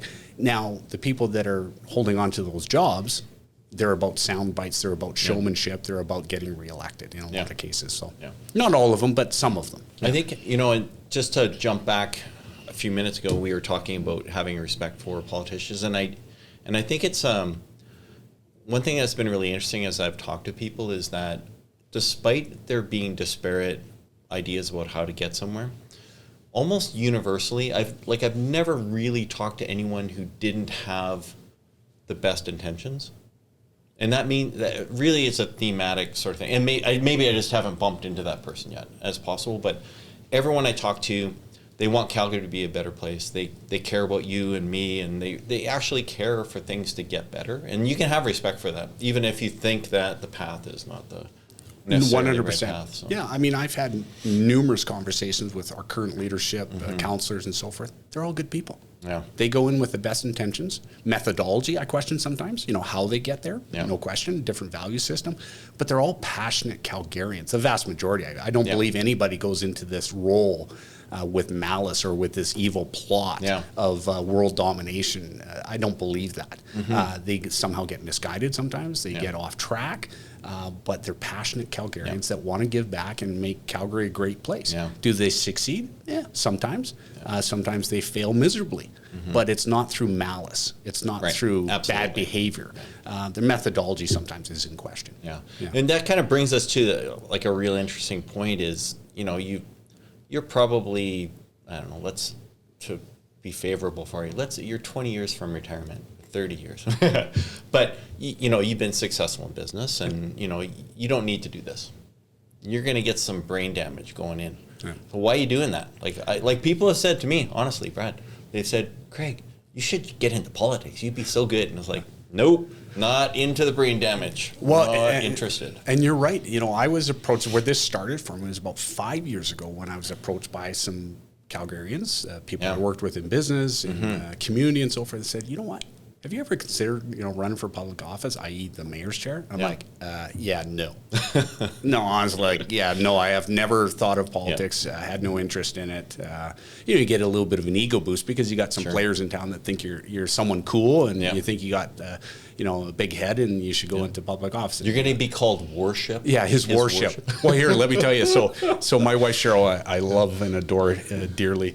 And we have this ongoing joke about, you know, when I'm elected as mayor. And I said, look, we've been together almost 40 years now. I said, all I ask is when I'm successful and I'm elected, just call me his worship once, just once. That's awesome. And she's like, yeah, that's not going to happen. I said, okay, how about kissing the ring finger? Will you do that? And she goes, yeah, that's not going to happen either, right? So every time I think I'm somebody, all I have to do is walk in the door and she says, yeah, take out the garbage. And by the way, you didn't clean up your shit, right? So you know, they keep you humble. They keep it real. So so are you prepared for that brain damage? Like, and I literally cannot get my head around how much beating politicians get. Oh, it's worse now than ever, right? Like, I mean, 20 years ago or 30 years ago, I mean, it wasn't social media, you know, like you were in constant scrutiny. You could actually go out and have a drink, maybe even get drunk. But now you just can't do it, right? And not that I'm a drinker, but at the end of the day, no, it's tough, right? Because I mean, very early on, you know, trolls, right? You know, I didn't even know what an internet troll was, you know, on social media. Well, I now know what they are, and and it was funny. We had very early on, you know, probably about a year ago, you know, as it became more public that I was running for mayor and so forth. Well, we had some of those people go online and start trash talking me. And I'm like, whoa, you haven't even met me before. How about we go, hey, can we go out for a cup of coffee? You know, and my team's like, no, don't engage, right? Like, don't. I'm like, well, yeah, but they haven't met me. If they meet me and we have a cup of coffee, maybe I'll win them over. But at least they'll have taken the time to know me. Yeah. And then they can, if they want to call me an ass, then at least they've met me and took the time to get to know me. But that's just Did you do that? No, that's just so unfair. Like, I'm thinking, that's just so unfair. How dare you judge me? And not even have shook my hand or had a cup of coffee with me, right? And and my team's just like, Brad, you just can't engage those people in that discussion. Because I think you have to take the you out of it at that point. Like you know, you're fulfilling a responsibility, and they're taking shots at whatever's in that chair. It doesn't matter, you or anyone else. As a person, right? They don't really care as a person. No. Yeah. So it's interesting. You know, am I prepared? I'll say this, right from the get-go, you know, my team has said, do you know what you're getting yourself into? I'm going, yeah, long hours, hard work, a little bit of scrutiny. I've been there before, no big deal. And they're like, no, you don't know. And I'm going, okay. So now as we're getting closer and getting more into it, now I realize that there's no one, unless you've done it before, there's nothing anybody can say that can prepare you for the onslaught of the work, the scrutiny, the social media. You just can't talk about it enough. It's not possible. So to say that I now know, I'm not there yet, because we're not there yet. Right. But you can't prepare for it. No. So you never know until you're in it, until it's too late. Yeah, absolutely. You know, when I was talking with Danielle Smith and hopefully I kind of quoted out right, because I don't want to put words in her mouth. And she's absolutely wonderful. She she kind of pulled herself out of the scene over Twitter, and not that there was a singular event, but I think she just saw the wave, and it's like, you know, you get to a point where you can't say anything. Like, you have to be so cautious all the time, and you know, the media is going to jump on anything you say and barely give you a chance to excuse yourself, and it's crazy. And you know, and like, really, when we look at someone like Danielle, who, like, she really cares, like, she's a 10 for 10. And she should be involved. She won't do it. Yeah, you know, and Danielle and I, in fact, I just saw her last night at an event, and we had a good chat, and she's a good person. Just plain and simple, a good person. I've always appreciated balanced approach. Always heard from both ends, you know, willing to talk, you know, open hearts, open minds, right? Go into every conversation. And she was that, right? And she is that. But yeah, when you get beaten down to a certain point, or it's just not worth it anymore. So what that does, my fear is, I guess, at the end of the day, is that does that drive people away from getting involved in public service? Yeah, right. That's, you know, 100% does. Yeah, I mean, because I often, long before this, you know, when this discussion happened 5 years ago, I'd say, well, you know, am I qualified? Should I be that person? And like, there's lots of retired CEOs, you know, maybe from the energy sector, a lot smarter people than me out there. Why are they not stepping to the plate? I'm not going to say they got nothing to do, but you know, they're retired, they're still young, they're still vibrant. You know, why are they not stepping to the plate? And they're looking and going, why would we? Why? Yeah, it doesn't. You couldn't pay me enough to do this job, and then be under scrutiny 24/7. You know, and I'm going, oh yeah, that's right. You know, so there's that. So it doesn't exactly attract. In a lot of cases, high quality people, right? And you know, we've got a lot of good leaders in Calgary, in Canada, but at the end of the day, are we getting the best we can get? Considering the scrutiny that they're put under. And so that's the disappointing part of it, is that sometimes we don't get the cream of the crop because of that. Yeah, it kind of, you know, it makes you think back to the Manchurian candidate sort of concept of, you gotta almost have to put someone in a mold, you know, protect them for their first 20 years so they don't screw up too bad. Right, then, so there's no skeletons in the closet. Well, and that was funny, you know, bring up that, you know, very early on, you know, my team, you know, so 3.5 years ago, and they said, okay, you know, you're middle-aged man, give us the goods, right? You know, we need to know now so we can protect you and blah, blah, blah. Where's the skeletons? I'm going, I don't know. I married my high school sweetheart. You know, I don't drink. I don't do drugs, you know, blah, blah. And they said, yeah, but you've been in business, you know, and so forth. And I literally couldn't think of anything, right? And I thought, okay, well, now I'm getting worried because am I forgetting? No, I'm like, oh, shit, something. There's got. So, you know, you go through that process, and it was funny. Back to Twitter, they came back months later after doing, you know, background checks and social media checks. My children, my wife, they dived pretty deep. I said, hey, here's all the passwords. Go into the histories. You know, find what you can find. Did all checks on all my companies, my holding companies, you know, so on. And they came back and they said, okay, we found something. I'm like, okay, and I'm kind of panicking, right? I'm like, shit, what did they find, right? And they said, your oldest son, Mitch, he follows Donald Trump on Twitter. And I'm like, okay. And we're literally at a boardroom table, and I'm going, okay, is that a bad thing? Depending. And I'm like, okay. So I literally phoned my son on speaker. And, hey, Mitch, the team's here, and they're wanting to know why you follow Donald Trump on Twitter. He says, Dad, it's freaking hilarious. It's entertainment. And I'm like, good enough. Thanks. Goodbye. Click. That's it. Right? So, so it's, it's a thankless job. I mean, at the end of the day, and you got to be a little bit of I guess, a sucker for punishment, because you're never going to win, right? Yeah. Like, you can't please everybody. It's not possible, right? So try and please the masses. Try and make sure that you're doing right by Calgarians. You're doing right by the citizens if you're a provincial or federal. And just, be, authentic and genuine. And let the chips fall where they may. And when you screw up, because Lord knows I'm going to screw up. If I'm successful in October, I'm going to drop the ball. And I've told my team, I said, look, even during campaign, if I drop the ball, say something stupid, tap me on the shoulder and tell me right now, because I want to jump on it right now and own it right now. Yeah. Because I find in, the history of mankind, all my years of being on this earth, people are very forgiving of mistakes. Yeah. What they're not forgiving of is how you handle the mistakes. Yeah. They'll forgive you all day long if you just own it. Yeah. Not excuse it. Not excuse it, right? So, and we're not always there, right? I mean, I've made mistakes in my life that I haven't owned right away, right? Yeah. And because I thought, maybe they'll blow over, blah, blah, blah. But and it ends up in the wrong spot anyway. So just get to it and own it and apologize. Whatever you got to do, just get past it real quick. I think it's, I think one thing that you there's an underlying thought in there, and you've kind of mentioned it, where politicians in many cases are there for themselves, and they're there to create sound bites and create photo opportunities and that sort of thing. But people have said in the past that some of our best mayors are the least known. Like they're obscure. You maybe know their name. Yeah. Roll up their sleeves and just get the job done. And they make big differences. Yeah. Well, and you look at the history of, again, social media makes it tough, because no matter even if you're off the radar, you're not off the radar these days. Never. It's impossible now. But if you look at our leaders in the past, provincial, federal, world leaders, some of them you're like, remember that person, that leader of that country or that municipality or whatever it is. And you go, I can't remember his name, but man, they got shit done. Yeah. Right? They were, and so, I would love just to be that person, right? Behind the scenes. And for me, that's how I've operated my businesses, is just be that collector of people, right? I don't need to be the smartest person in the room. I don't need to be in photo ops. I don't care about that stuff. I just want to do right by Calgary. And that's bringing really smart people to the table, right? And they make me look smart. Absolutely. And I think part of it is, I don't know how we are age-wise, whether you're older or younger than me, but I find that a lot of the younger crowd, they're trying to create some kind of a legacy that because they know they still have 30 years left ahead of them.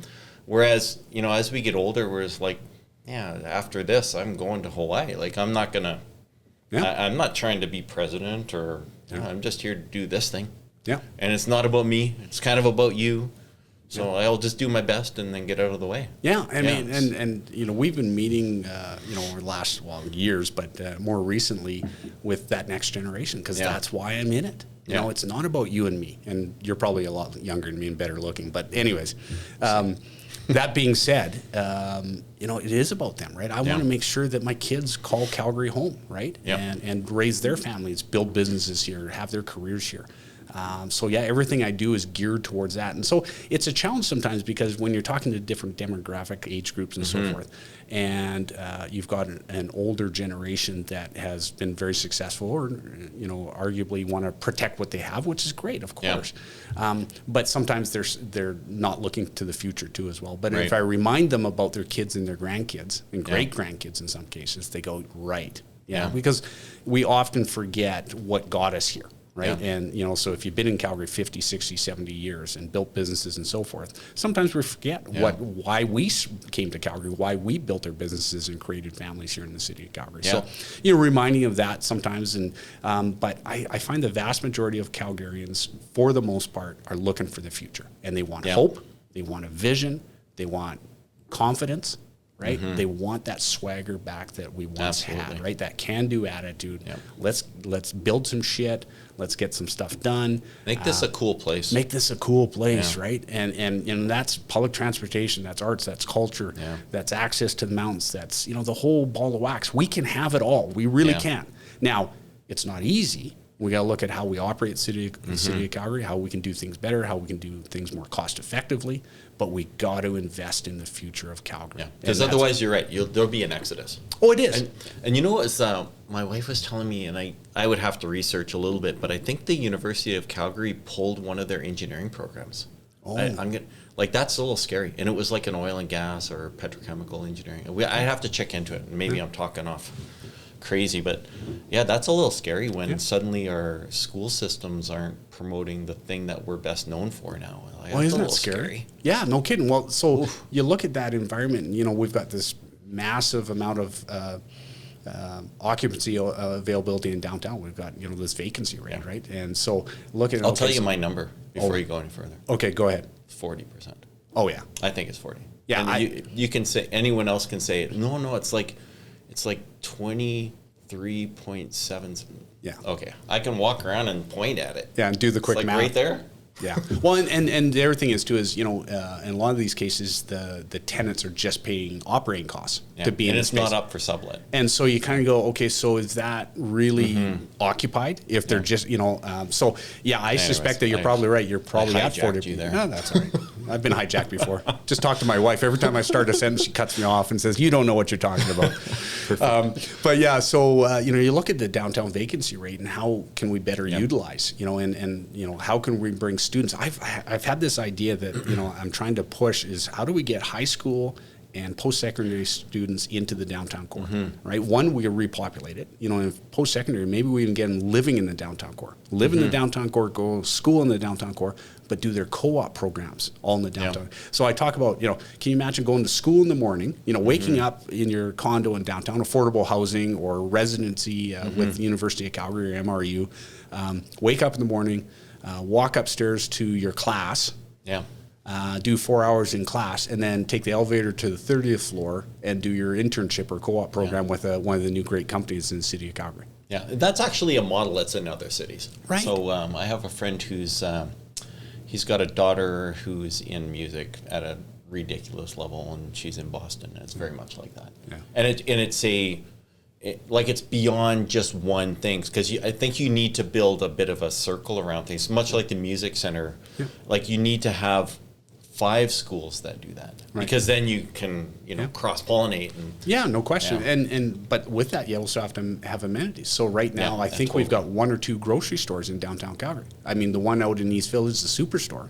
Superstore, Co-op, Safeway. Yeah. So there you got 3. So we need more of those. We need more amenities and make sure our public transportation, public safety and security. Right now, you know, I talk to a lot of my campaign volunteers that are young adults that are taking the train and they don't feel safe. No. You know, downtown core is not feeling safe right now. No.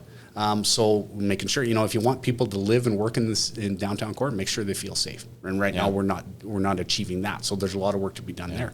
But that's working with those community organizations, CPS, all those frontline services, and making sure that we're working in tandem together to create that environment where people feel safe. It's interesting that you bring up the downtown safety, and that's a really close to home one, because like we're here downtown, you know. Yeah. And I was looking at it, and I'm trying to find the politically best word to use for vagrants. I don't know what that is. I think when I was a kid, they were called hobos, but I don't know. There's just a lot of people that are loitering now, and people that I talk to who have been in this building even for several years, we're acknowledging that something's different now just over the last couple of years, and it can't just be the fact that the train station moved 1 block over. There's something that's different, and we need to look at that, because that whole public safety thing, like, you know, I don't know if CPS or the police service has dramatically changed what's going on downtown. I don't think they have, but there's more people. Yeah, there's something up. And that's going to become a snowball issue, that one, I think. Yeah, there's no question. You know, again, back to my volunteers that are riding the LRT. You know, I've ridden the LRT where, you know, there's the odd, you know, intoxicated person, drunk, and so forth, or a homeless person, and they're looking for a place to stay, a roof over their head, and be safe as well. They're just doing loops. They're doing really loops, but there's active drug use on the train. That's changed. People, people actually, using needles, doing crack, all that. And I'm not a drug person, so I don't know all the paraphernalia and so forth, but that's not cool, right? No. That's not safe. That doesn't make you feel good about riding public transportation. So how do we work with all the agencies, departments, CPS and so forth? Mayor Bronconnier, he had what they called the Clean to the Core program. And it was an initiative. And it worked. It went to the wayside. Current council, I don't know, just didn't support it, whatever. But it worked. They had CPS, all the frontline agencies, the community associations, the downtown core, all that working together to create that environment, and it was working, and then it just went away. So, I'd look at, initiating or restarting that type of program where we can, because, it taxes the police too. It takes them away from their duties as well too. So if we can clean it up, in downtown core, but expand it to other jurisdictions or sectors of the city, it's important, right? People want to feel safe where they're going, right? You want people to come downtown with their families, their kids. They're not coming if they don't feel safe, especially bringing their kids. You want people to come down for a meal or an overnight stay, a staycation, and go for a hotel stay with their lovely bride on their anniversary. They want to feel safe. And if we're not providing that, all the money you dump into the city of Calgary and revitalization and so forth, they don't feel safe, they're not coming. Yeah, it's and I think part of it's, you can dive into economics and just say, is it economically more feasible to be homeless in this part of Calgary or Calgary in general? And if it is, then we did that. Like, we created it at some levels. Like, we make it economically feasible to ride the train because we make it free. We're never going to change that. Right. But at some levels, we have to accept that, we kind of put the problem where we put it because of the choices we're making in infrastructure. And, if we put out green space, the green space is going to get used by people. And then we have to accept that. There's no question. I mean, and again, working like with the Calgary Homeless Foundation, right? They do a fantastic job. They're a leader in the country around our homeless population, but there's also some gaps in servicing certain sectors of that, right? So we've got newly unemployed, newly homeless people that just lost their job, and they get deprioritized, right? Because the Homeless Foundation, their goal is to take care of the most needy at that time. But the problem is that short-term problem becomes a long-term problem if you don't address it quickly, right? So we've got a gap there, but there's no question that there's lots of work to be done, but we got to work together as a community. And again, go back to the floods, right? We came together as a community. So on any given topic, whether it's public safety or a flood, let's come together as a community. Let's put real smart people at the head of the table and talk about solutions, right?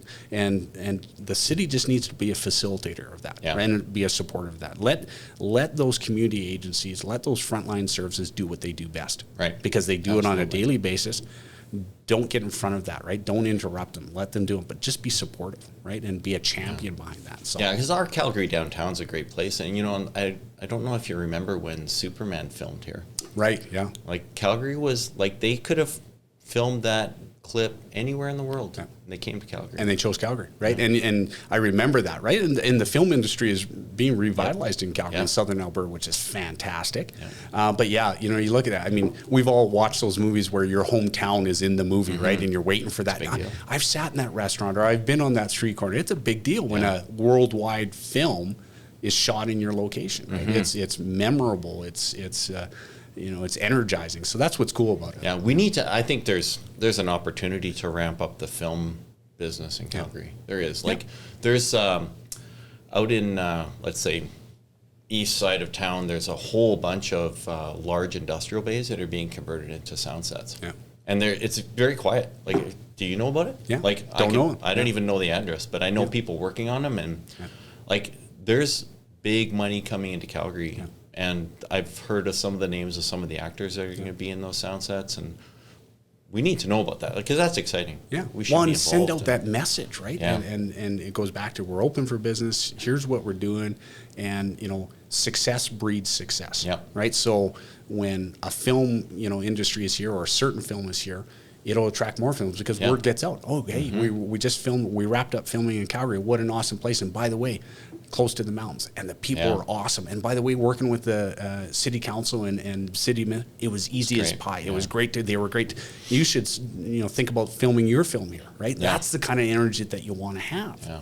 Yeah. I used to spend a fair bit of time in Vancouver, and I'd be in downtown at night, and like at 6 or 7 o'clock at night, all the pedestrians move off, the sound set goes up, and it becomes a movie stage. Like the whole downtown is like turned into like car chases and bank robberies. And can you imagine if someone went to city council and said, hey, we're going to shut down 8th Avenue for these 4 blocks because we want to do it's not going to happen. Well, and here, there's actual, and I don't know the details, but there was a story that just came out via word of mouth that an event like that, whether it was a pop-up music festival or whatever it was, or filming and so forth, and the roads department made the decision not to allow the permit to happen. I'm like, so when did the roads department get in the business of being in business? So it wasn't council, it wasn't city administration, it wasn't even the licensing department. It was the roads department that shut down this event. And I'm like, that's crazy as that's hell. bull. Like, That's terrible. isn't that ridiculous? Yeah. I'm so when you've got these, fiefdoms, these departments making decisions, business-based decisions or culture-based decisions, and it's not even in their wheelhouse. Yeah. I'm like, what the F is going on here? That's ridiculous. Yeah, like this maybe not part of your music repertoire, but DMX died not that long ago. Okay, good. And, I didn't know that. And they filmed here in Calgary on the Center Street Bridge. So it was a Steven Seagal movie with DMX, and he drove a Lamborghini and did and there was like a big helicopter fight, and guns and stuff.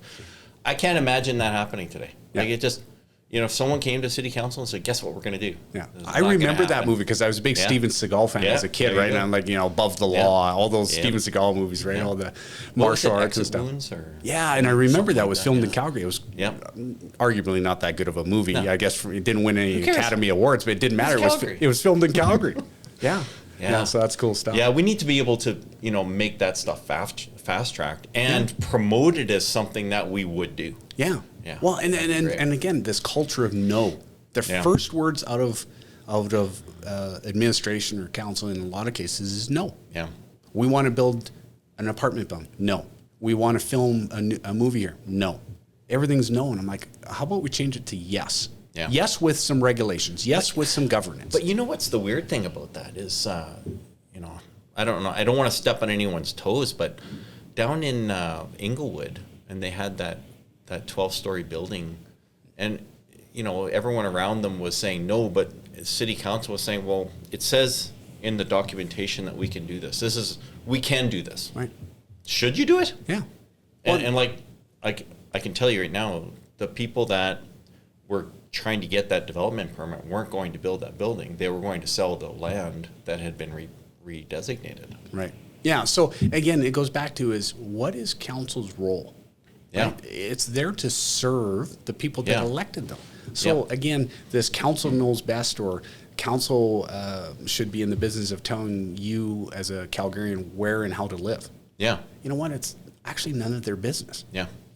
We elect you to guide us. We elect you to make decisions for us. But at the end of the day, it's based on what we want as citizens of Calgary. Yeah. And if we don't want something, the vast majority of people don't want something, then you need to start listening to us. Yeah. And there's that disconnect. And so I struggle with that because they talk about the catchphrase in the last 2 years is, consultation, public consultation, meaningful consultation. Everybody's using that. I'm like, at the end of the day, it is, getting people to the table, the stakeholders to the table, whether it's community association or an industry, get them to the table right from the get-go, right? Yeah. Let's talk about what's best for the project or the issue that we're talking about it.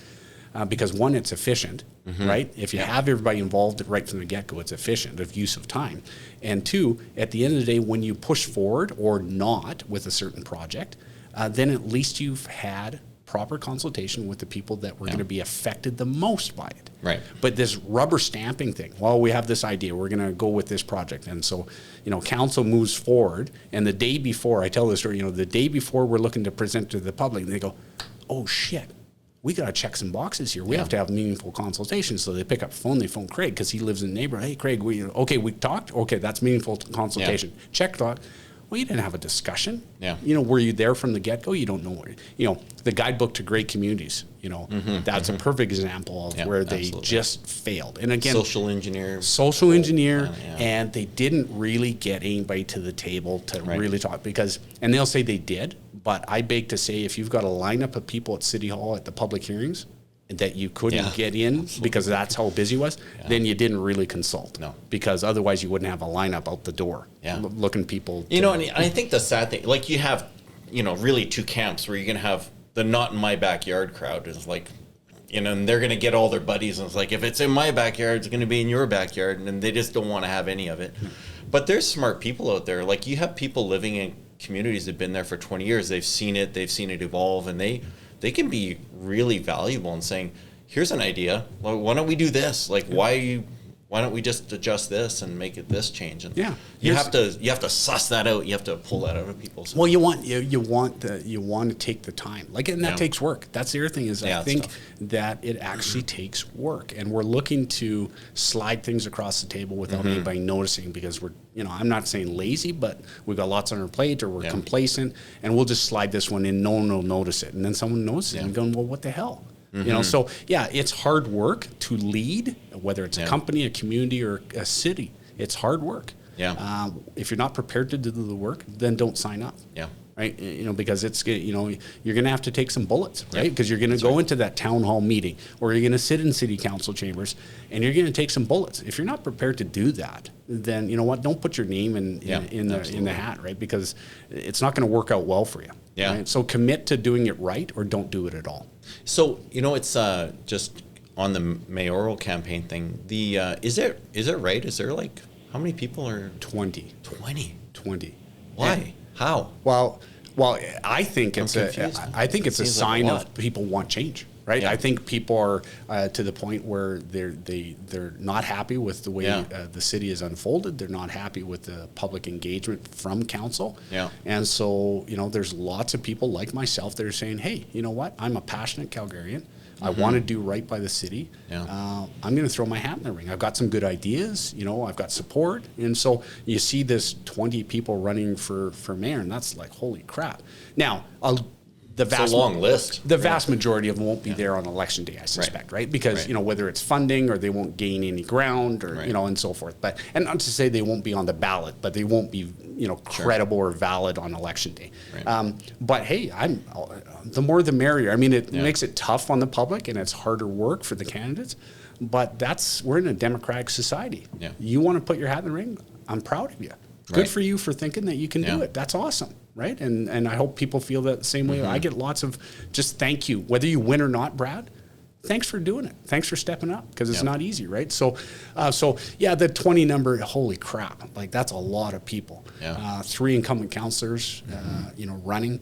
We're going to see change. We're going to see at least 10 new councillors because of what's going on. Yeah. So we're getting a lot of fresh faces. But, for me, talking to Calgarians, they want change. They don't think it's coming from the inside, right? So, I say this with the utmost respect. If you want status quo, if you want things kind of to continue on, you've got 3 choices. You got 3 current council members that are running for mayor. Pick one of them. They'll give you status quo. If you want real change in the city of Calgary, then you got to go outside. I suspect they're aware of that shadow, right? Like they're going to have to, if they're kind of incumbent, you can't really be an incumbent mayor for the first time. Yeah. But incumbent councillor running for mayor. Going to mayor. Yeah. Like, and I think there's a shadow there of like, are you just going to bring more of the same? And that has to be part of the campaign. Is nope. I have a plan for change and whatever it's going to be. Yeah, and it is a challenge for them too, right? Yeah. Because again, their voting record is public. Yeah. All you have to do is look at there. So in some cases, they're running into pushback because they say, well, I'm in for change, but you were actually part of the problem. Yeah. right? So, you can't have it both ways, right? I was part of the problem for the last 4 years as council, but now all of a sudden I've turned over a new leaf and I'm going to be a better leader. Yeah. I doubt it. It's hard to rebrand when you're covered in paint. Exactly, right? Yeah, so that's the challenge. And again, I respect the 3 incumbent councillors. Yeah. They've worked hard for the city, again, without malice. Yeah. Again, their heart's in the right place. I just don't necessarily believe that they're going to be the change that Calgary needs. Yeah. Yeah. Well, maybe you're that guy. I believe I am. That's why I wouldn't be here. I didn't sign up to lose. I tell you that much. That's right. Yeah. So that's exciting. So, well, I don't want to eat up. We could go all day, I think. I think so. It's a good conversation. Yeah. What do you do for fun? Fun. I don't want to keep you forever. No. I want to know who you are outside of this. If we were just buddies going for a drink somewhere, like, what are we going to talk about? You talk about that. I love hanging out with my buddies. Yeah. Like I've got 2 real close friends that I love hanging out on the golf course with, going for dinner with the wives. For me, I'm not a foodie. I look at food as a tool, as energy. That's all it is. So when the ladies pick the restaurant, I don't really care. I just want to hang out, right? At the end of the day, get a little bit of food in my belly and hang out and tell stories, tell lies, right. And have some fun. I golf a little. I hike. I love working too. I love working outdoors. That's cool. And doing that kind of stuff. You cycle a bit? Cycle a bit when I get time. Road bike? Road bike. Not so much time these days. 2016, I climbed to Everest Base Camp with my youngest son, Kyle, at the time, which is cool. It was funny how it came about. He's an adventurer, right? Yeah. Like he loves the outdoors. He's an environmentalist. So him and I, I'm the capitalist pig, and he's going to save the world, and so we have that joke ongoing. And but I asked him one day, and I said, "Oh, what's your next adventure?" Because he's traveled the world and study and work and so forth. And he says, "I'm thinking about going to climb to Everest Base Camp." I'm like, huh. I said, you want a climb party? He goes, you'd consider it? I go, yeah. A week later, we're booked. Right? Wow, and that's awesome. So yeah, it was kind of cool, right? Yeah. Spending basically 3 weeks with him and hanging out and talking politics and getting to know each other at a different level, right? Like adults. Like adults, right? And so that was kind of cool. And that's awesome. Yeah, and my wife drugged me out for a marathon back in 2010. Yeah. I'll be quite frank, I hate running.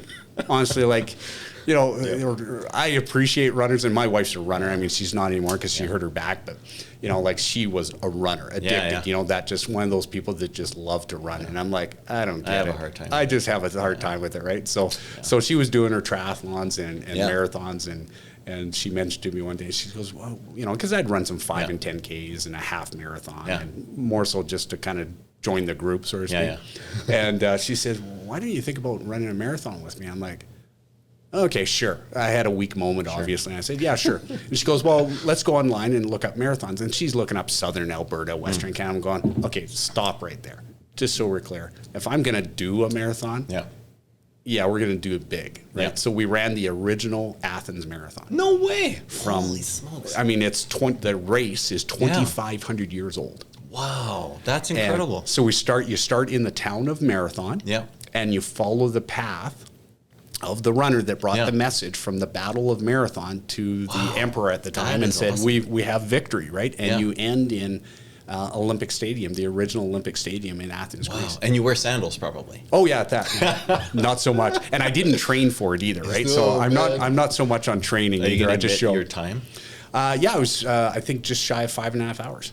So not bad. I mean, respectable. Was it a dirt trail? It's not. Is it paved? It was paved for the most part. Paved, But it's one of the toughest marathons because in the midsection, I think it's 13 or 16 miles uphill. No way. Yeah, so it's a tough marathon. Wow. But it's such a cultural event there. Like, it's a big deal, right? So, you're at the start line, right? And you're looking around, you got the runners, like me and, my wife and, professionals and so forth. But then you're looking around and literally, to your point, there's a guy in a flip-flops, pair of jeans, and a T-shirt, smoking a cigarette with Ouzo.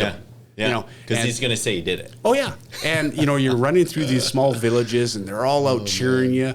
And I'm just like, I'm laughing because you're running, and you're looking at the guy beside you, and he's got cut-off jeans and flip-flops and a cigarette hanging out of his mouth, right? And you're like, awesome. Oh, my God, this is hilarious.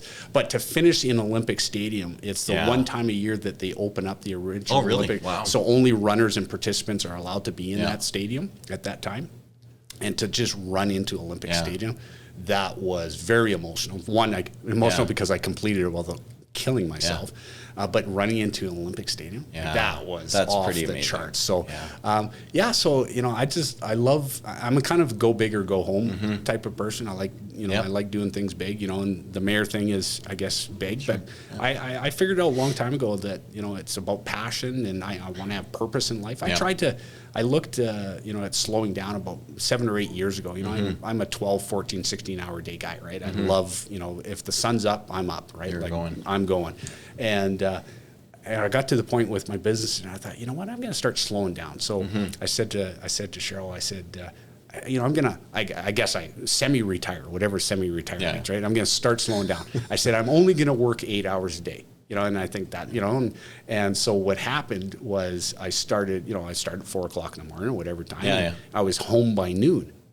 And Cheryl's like, this isn't working. This is not going to work. This is not going to work. You're in my space now, right? Like, you need to go to, so I went out and awesome. I think I bought 1 or 2 more companies, 3 weeks later. And, but I learned through that is, I just need purpose, right? And for me, I'm going to work until the day I die. I really am. I want to know that when I wake up in the morning, that it's not just the golf course, or it's not just going for a bike ride, that I want to provide value, right? And have a purpose in life. Now, will I vacation longer? Will I not work 16 hours a day? Sure, I get that. But I got to have purpose, right? I got to provide value in some way to society. So, for me to dive into politics, right? My businesses, I've always built my businesses to operate without me, just in case, to protect the family. If I got hit by the proverbial bus, the businesses will run themselves. I love working in my businesses, but they don't necessarily need me. Right. So for me, going into politics, it was cool. My businesses, do what they do, and I dovetail into running for political office. And if I'm successful, we're off to the races, and I'll put in my terms and go from there. I like that and I guess, part of your message is you don't have to do this. It's not. You're not going to not make a mortgage payment because you don't have a mayor job. Well, and to your point earlier, right? The discussion's always up about, we pay, our counselors or our mayor too much and so forth. And, and I think the perception is about value. People don't feel like they're getting value. It's not about what we're paying. Arguably, you've got a $4 billion entity that your chairman of the board, the mayor, is making, I think, $200,000. Yeah. That doesn't exist. It doesn't exist, right? And so you want the cream of the crop, you want the best for the best, then you got to pay reasonable wages and so forth. The challenge is that, 2 and 3 pensions for some of our city employees and some of our counselors and mayor and so forth. That optically just stinks, right? Like some people don't have pensions and all. We're talking 2 or has pensions. Yeah, exactly. 2 or 3 pensions. So it's not about what we're paying or the fact that they have a pension. It's the fact that they don't feel like they're getting value. Yeah. Right? That's the struggle that people are having right now. Here's economist Craig comes out and thinks, okay, well, you can actually do the future value of money analysis on what a pension's worth, and you can look at your income. Well, if we want the best of the best, why don't you just jack the 2 years income up? Right. Triple it. Make it $1 million, whatever. Just be obscure, but there's no pension. You're in here to do your thing and get out and do something else. Yeah. Well, that'd be kind of interesting. Well, it'd be kind of interesting. Make you think about a different way of operating, right? Yeah. And so, and again, but it goes back to I'm a human nature guy, right? Like I don't dive deep into the weeds. I don't go into huge details, right? I just work with people around human nature and what people want. I read body language, and that has, worked well for me. But to me, it's like, everybody is human, right? I don't care whether you're a judge, a police officer, or city council, or a mayor. Yeah. We all have human traits. We all need food and shelter. Yeah. The necessities of life. We all make mistakes. We all have families we have to answer. We all have family issues that we have to answer to, right? We all have challenges. So human nature plays a lot into this, right? And for me, people, these counselors in our case, or mayors or leaders of our countries, they've got a mortgage payment that they have to make. And so them not getting reelected, it's a big deal, right? And we need to recognize that in, the day after they're not reelected, they got to go out and get a job because they've got bills to pay. They got kids to put through school, right? And I think society forgets that about our leaders, our political leaders, that sometimes they've got life problems too. Yeah. They got bills to pay. They're not doing well. They've lost a family member. Lots of challenges in life. And I think sometimes we forget that they're humans, right? Yeah. I've known a few career politicians, not great. Yeah. They don't. They're there for the job. Yeah. And they say what they need to say to keep their job. Yeah. You know, and I think that's the challenge again. And it goes back to, you know, term limits and will we lose the odd good politician that always keeps it fresh and always is open to new ideas? Yeah, we're going to lose the odd one. Yeah. But we're far better off to bring in new blood on a regular basis. I think we're leaps and bounds ahead if we go down that path. And, you know, we looked at council. I think, you know, I've committed to 2 terms, 8 years, if I'm successful in October. I know city council voted down term limits for 3 terms. So even our current council said, yeah, we're not interested in term limits, right? You know, because they put it out there and they couldn't get it to pass for 3 terms, so 12 years.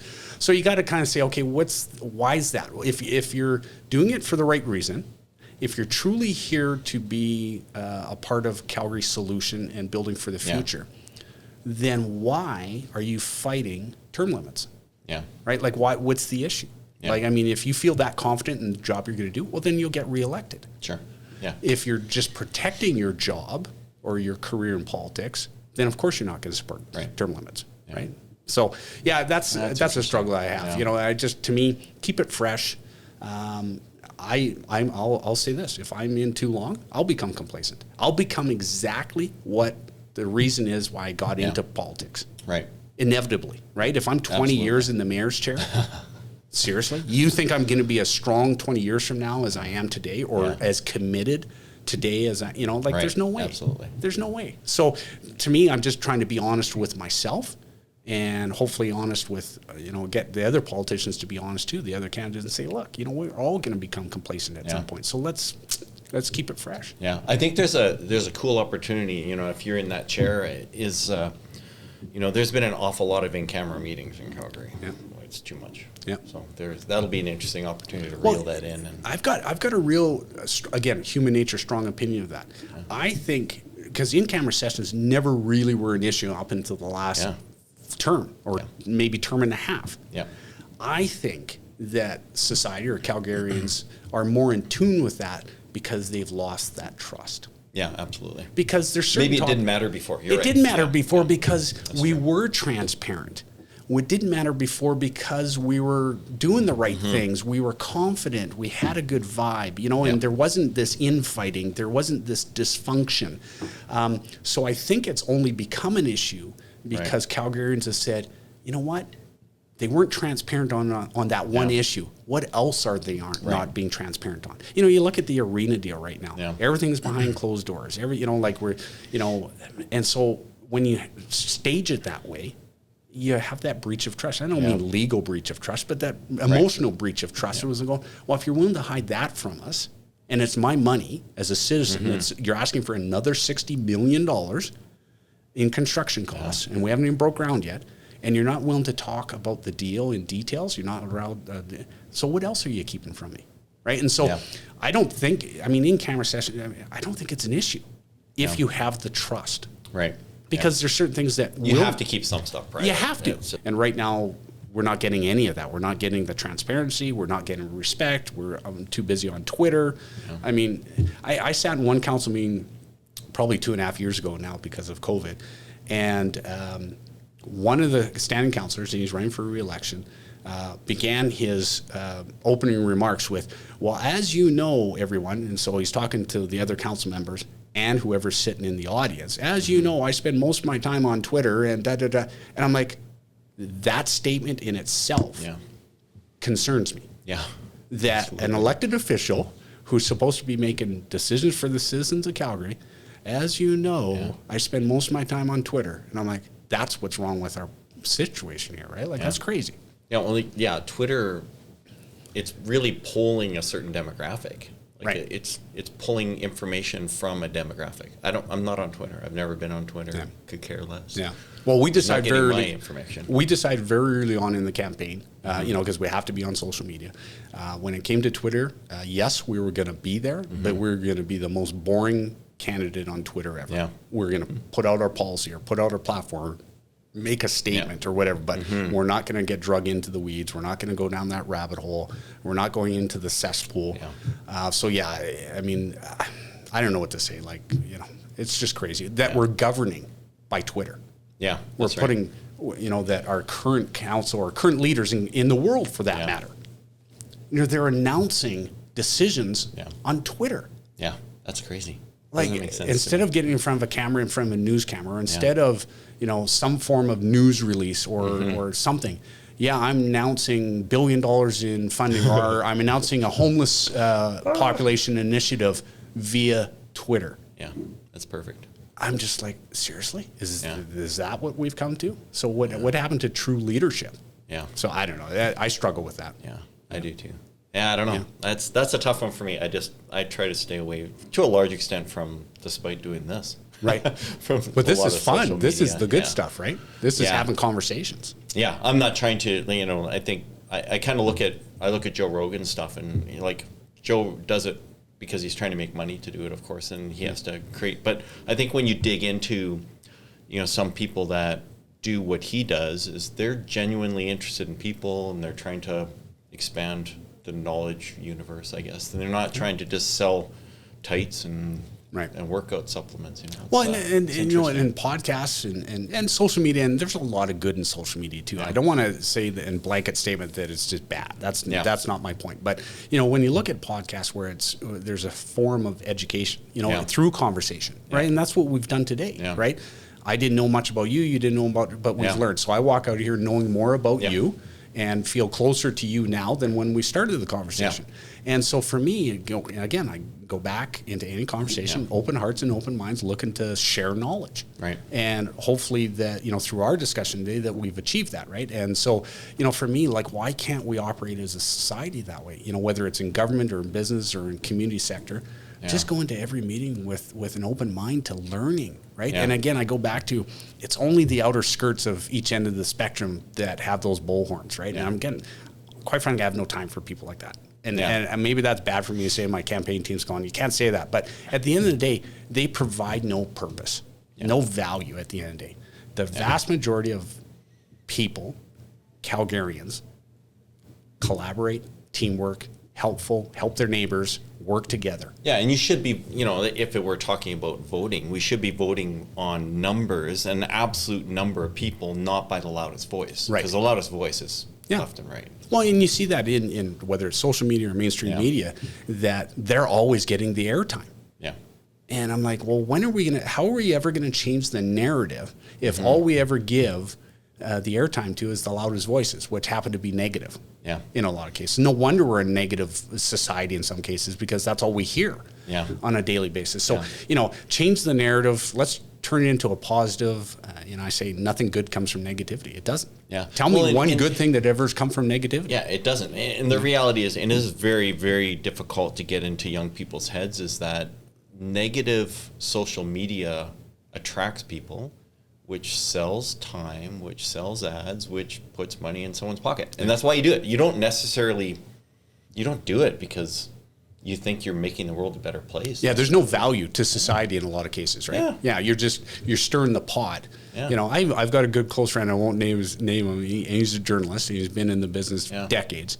And like, he self-admits that he's a shit disturber. Absolutely. Yeah. Like, he writes columns, and I'm like, I've talked to you. I've been on the golf course with you. And I'm like, you don't believe what you just said there. Or I wouldn't. Okay, so I'm going to rephrase that. It's not that he doesn't believe it, but you're not that strong on that opinion. Right. And he goes, yeah, I know, but I stir the shit to get the conversation going. Yeah. People read it. And people read it and comment and so forth. I'm like, okay, I get it, right? So, they're, almost professional at it, right? Like, they pick a topic, and they know the ends of the spectrum, and they go one end or the other, and they just stir the pot to get the conversation and then going, they get their buddy to stir the other pot. Yeah, and then all of a sudden there's a war there's a war in the middle, right? Yeah. So it's funny, right? It's funny, not in a funny way. It's just kind of weird that that's where we've come today, right? And maybe I'm old school. I like to shake hands. I like to have conversation. But, at the end of the day, we'll respect each other, and we'll probably go out for beers later. Yeah. But now it's all done on social media or Twitter, right? And I just like, let's run the city of Calgary. Let's lead the city of Calgary, person to person, team, collaborative. Yeah. Be confident in how we approach things, and let's get some shit done here. Yeah. Just move on. Yeah, exactly. Yeah. It's exciting. Awesome. Yeah.